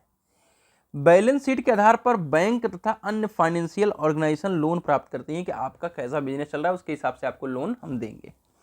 बैलेंस शीट लेकर ही देख करके इन्वेस्टर अपनी कंपनी में धन इन्वेस्ट करते हैं। ठीक है, तो ये बैलेंस शीट के बारे में हो गया। बैलेंस शीट एक फाइनेंशियल डॉक्यूमेंट है जो किसी कंपनी की बजट, कस्टमर और आपके एक निश्चित समय के लिए समरी प्रदान करती है। ठीक है, तो बैलेंस शीट क्या है, फाइनेंशियल डॉक्यूमेंट है जो कंपनी की बजट, कस्टमर और शेयरमैन का एक निश्चित समय के लिए समरी देती है, यानी कि क्या हमारी कंपनी में क्या है। बैलेंस शीट के माध्यम से हम कई बातों को जान पाते हैं। नंबर ऑफ कंज्यूमर, ठीक है, कंपनी के पास मटेरियल एंड स्टॉक, कंपनी के पास कितना कर्ज है, company employ and share list, share में कितना इन्वेस्ट किया गया है। ठीक है, 3 तरीके की बैलेंस शीट है, उनको देख लीजिएगा। ये आता है इंटेलेक्चुअल प्रॉपर्टी राइट्स। ठीक है, अगर इस पीडीएफ में वर्क कल्चर के बारे में नहीं दिया गया होगा तो वर्क कल्चर मुझे नहीं लगता कि किसी को पढ़ने की आवश्यकता है, या आप देख लीजिएगा वर्क कल्चर, इंपॉर्टेंट क्वेश्चन मैंने बताया भी है। किसी भी कंपनी में वर्क कल्चर कैसा होना चाहिए, टॉक्सिक नहीं होना चाहिए, आपके फेवर में होना चाहिए, कंपनी के बीच में दो टीम के बीच में लड़ाई झगड़ा नहीं होना चाहिए। मतलब आपके पास इतने वर्ड होंगे लिखने के लिए, एक बार आप देख लीजिएगा, ठीक है, अगर हो सकेगा, बाकी नहीं देखोगे फिर भी आप लिख के आओगे। कोई भी मनुष्य, ठीक है, कोई भी मनुष्य अपनी मस्तिष्क का प्रयोग करके इंटेलेक्चुअल प्रॉपर्टी राइट्स पढ़ रहे हैं, आईपीआर करके प्रोडक्ट बनाता है और वह प्रोडक्ट उस व्यक्ति के लिए बेहद इंपॉर्टेंट है। जैसे हमने कोई प्रोडक्ट कोई वीडियो बनाया हमने, है ना, मेहनत करके बनाया, अब आप उस वीडियो को उठाए और अपने चैनल पर डाल दिया, है ना, तो उस पर किसका अधिकार है, उस पर सिर्फ मेरा अधिकार है। ठीक है, तो उसके लिए हमारा कॉपीराइट सिस्टम बना है, इंडियन कॉपीराइट एक्ट 1957। इसके अनुसार साहित्यिक, सांगीतिक, कोई भी कल्चरल प्रोग्राम हो रहा है, सांगीतिक, सार्वजनिक प्रदर्शन, संचार, फिल्म, ध्वनि रिकॉर्डिंग आदि शामिल है। प्रोटेक्शन ऑफ कॉपीराइट, आर्टिकल की साहित्यिक, सिनेमा, फिल्म या ध्वनि रिकॉर्डिंग के रूप में होना चाहिए। ठीक है, डिजाइन की स्थिति में ऐसी डिजाइन होनी चाहिए जो डिजाइन अधिनियम 1911 के अंतर्गत रजिस्टर नहीं है। अब आता है ट्रेडमार्क, उसके बारे में तो आप लिख सकते हो कि कोई भी कॉपीराइट आपके चीज़ों को यूज ना करे, उसके अगर होता है तो हम उस चीज़ को, उस पर एक्शन ले सकते हैं। ट्रेडमार्क क्या होता है, एक सिंबल होता है, ठीक है, जो इंडस्ट्री के प्रोडक्ट को क्या करता है, ओनरशिप देता है, यानी हमारा सिंबल है JWS तो हम ओनर हैं इसके, ये कह सकते हैं। ऐसा कोई संकेत जो एक उपक्रम के सामानों को दूसरे उपक्रम के सामानों से क्या करेगा, अलग करेगा। ऐसे संकेत विशेष रूप से अक्षर, अंक और रंगों का संचय, व्यक्तिगत नाम हो सकते हैं। Importance of registration of trademark, trademark में रजिस्ट्रेशन करने से क्या होता है, अब आपका कोई बिजनेस डेवलप हो गया, अब आपके नाम कोई और खोल दिया तो इसलिए व्यापार के नाम पर कानूनी अधिकार मिलता है। ब्रांड नेम और फेस वैल्यू मिलेगी, कोर्ट में आपको हेल्प मिलेगी अगर आपके साथ कोई करता है बदसलूकी। पेटेंट इसी तरीके का होता है लेकिन इसमें क्या होता है कि एक अवधि यूज की जाती है। कोई भी चीज़ आप बनाए हो तो उस चीज़ को यूज करने के लिए मान लो आप 10 साल का पेटेंट मेरे से खरीद लिए, ठीक है, तो ये नियम ब्रिटेन और भारत सहित बहुत सारे देशों में 20 वर्ष के लिए होता है, ठीक है। ऐसा अधिकार जो निश्चित समय अवधि के लिए इसी व्यक्ति को दिया जाता है जो कोई नवीन विचार प्रस्तुत करता है और इंडस्ट्रियल एप्लीकेशन के लिए योग्य होता है, ठीक है। वर्क कल्चर जैसे मैंने बताया था चैप्टर नंबर 7 अपने पास अवेलेबल है। वर्क कल्चर को भी हम समझेंगे अच्छी तरीके से, ठीक है। वर्क कल्चर क्या है? संस्था में रहने वाले कल्चर वर्कर से अधिक काम निकलवाने और लंबे समय तक संस्था में टिके रहने में महत्वपूर्ण भूमिका अदा करता है वर्क कल्चर। अब सपोज कोई सी कंपनी है, L&T है, सपोज स्पार्क मिंडा है, सबके वर्क कल्चर को देखेगा कोई। बहुत ज़्यादा तुम काम करा रहे हो, 8 घंटा बोल के 12 घंटा काम करा रहे हो, है ना, तो कोई टिकना चाहेगा? नहीं टिकेगा। और वर्क कल्चर में आप समय समय पे पार्टीज कर रहे हो अपने अपने ऑर्गेनाइजेशन के। जैसे कंपनियों में अच्छी MNCs में जाओगे तो हर महीने के लास्ट में एक पार्टी होती है और जिसका दिन इस पूरे महीने में जिसका बर्थडे रहता है उसकी लास्ट में सेलिब्रेट करते हैं। बहुत सारी चीज़ें हैं, बहुत अच्छा भी रहता है। तो वर्क कल्चर जो है कर्मचारियों के अंदर विश्वास, विचार प्रक्रिया, नज़रिया आदि को समझने में मदद करता है। वर्क कल्चर जो कर्मचारियों को एक दूसरे के साथ बातचीत करने का तरीका तय करता है, ठीक है। Importance of work culture, organisation की इफिशियंसी में वृद्धि होती है। कर्मचारी क्या करता है? उत्साहपूर्वक काम करेगा। ऑर्गेनाइजेशन की वैल्यू बढ़ेगी, यानी लोग काम नहीं छोड़ेंगे तो ऑब्वियस सी बात है टिके रहेंगे। 10 साल से कोई टिका है तो वैल्यू तो बढ़ेगी, सब चाहेंगे कि भैया मैं टाटा में काम करूँ, है ना। कर्मचारी इससे लंबे समय तक टिके रहते हैं। कर्मचारी की उचित मांग भी पूरी हो जाती है। ऑर्गेनाइजेशन में विवाद की संख्या क्या होती है? कम होती है। वर्क कल्चर कहता है। प्रोफेशनल इथिक्स के बारे में भी कभी कभी पूछा जाता है। किसी बिजनेस की सफलता इस बात पर भी निर्भर करती है कि आपका और आपसे जुड़े लोगों का व्यवहार कैसा है। इसमें अब आपके ऑनर का और ऑनर दूसरे पार्टी जिसको आप सप्लाई कर रहे हो उसके बारे में बात हो रहा है। तो प्रोफेशनल इथिक्स के अंतर्गत व्यक्तिगत सामूहिक व्यवहार आते हैं जो उस संस्था के लिए सोचा जाता है। ऐसे लोगों के पास स्पेशल नॉलेज होता है जो ज्ञान का सदुपयोग करते हैं। ऐसे लोगों को निर्णय लेने में काफ़ी आसानी होती है। प्रोफेशनल इथिक्स के क्या क्या हमारे कॉन्सेप्ट हो सकते हैं? ईमानदारी होना चाहिए आपके अंदर, वो उत्तरदायित्व होना चाहिए, आदर, गोपनीयता और वफादारी, ये सब चीज़ें होनी चाहिए। Characteristics of professional ethics, all components are the characteristics. ऊपर वाली चीज़ें क्या है? कैरेक्टरिस्टिक्स हैं। टोटल क्वालिटी मैनेजमेंट, ठीक है भैया, टोटल क्वालिटी मैनेजमेंट के बारे में अभी मैंने प्रोडक्शन मैनेजमेंट में भी समझाया था, लेकिन हो सकता है कि कोई और ब्रांच के बच्चे देख रहे हो, ठीक है। तो टोटल क्वालिटी मैनेजमेंट का मतलब ये है मेरे प्यारे साथियों कि कोई भी कंपनी कोई प्रोडक्ट बना रही है, ठीक है, कोई भी कंपनी कोई भी प्रोडक्ट बना रही है तो वो चाहेगी कि आपका प्रोडक्ट मार्केट में बहुत दिनों तक टिका रहे, ठीक है। उसके लिए क्या करेगी? ऐसा एक मैनेजमेंट की फीडबैक लेना, अगर आपका कोई चीज़ खराब हो रहा है तो उसको समय पर रिपेयर करवा के देना, इसे हम कहते हैं टोटल क्वालिटी मैनेजमेंट। एक ऐसी कार्य प्रणाली जिसमें लंबे समय तक उत्पाद को हम मार्केट में बनाए रखने के लिए ग्राहक को विश्वसनीय और अच्छा उत्पादन उपलब्ध कराते हैं। इससे कर्मचारियों के उत्पादन में काफ़ी अच्छी तकनीकों के साथ काम करने के लिए प्रतिबद्ध होना होगा। टोटल क्वालिटी मैनेजमेंट क्वालिटी और प्रदर्शन सुधारने में सहायता करता है। प्लानिंग है, कंट्रोलिंग है टोटल क्वालिटी मैनेजमेंट के साथ ऑर्गेनाइजेशन और इलेक्शन। टोटल क्वालिटी मैनेजमेंट को व्यापक बनाता है, ठीक है, ऑर्गेनाइजेशन को। इसका उद्देश्य प्रथम समय में ही सही उत्पादन को हम उपलब्ध कराएं। अगर मान लो किसी प्रकार की त्रुटि है, ठीक है, तो उस त्रुटि के कारण को हम क्या करेंगे? जानेंगे और उसका समाधान करेंगे। ये हमारा टोटल क्वालिटी मैनेजमेंट का उद्देश्य है।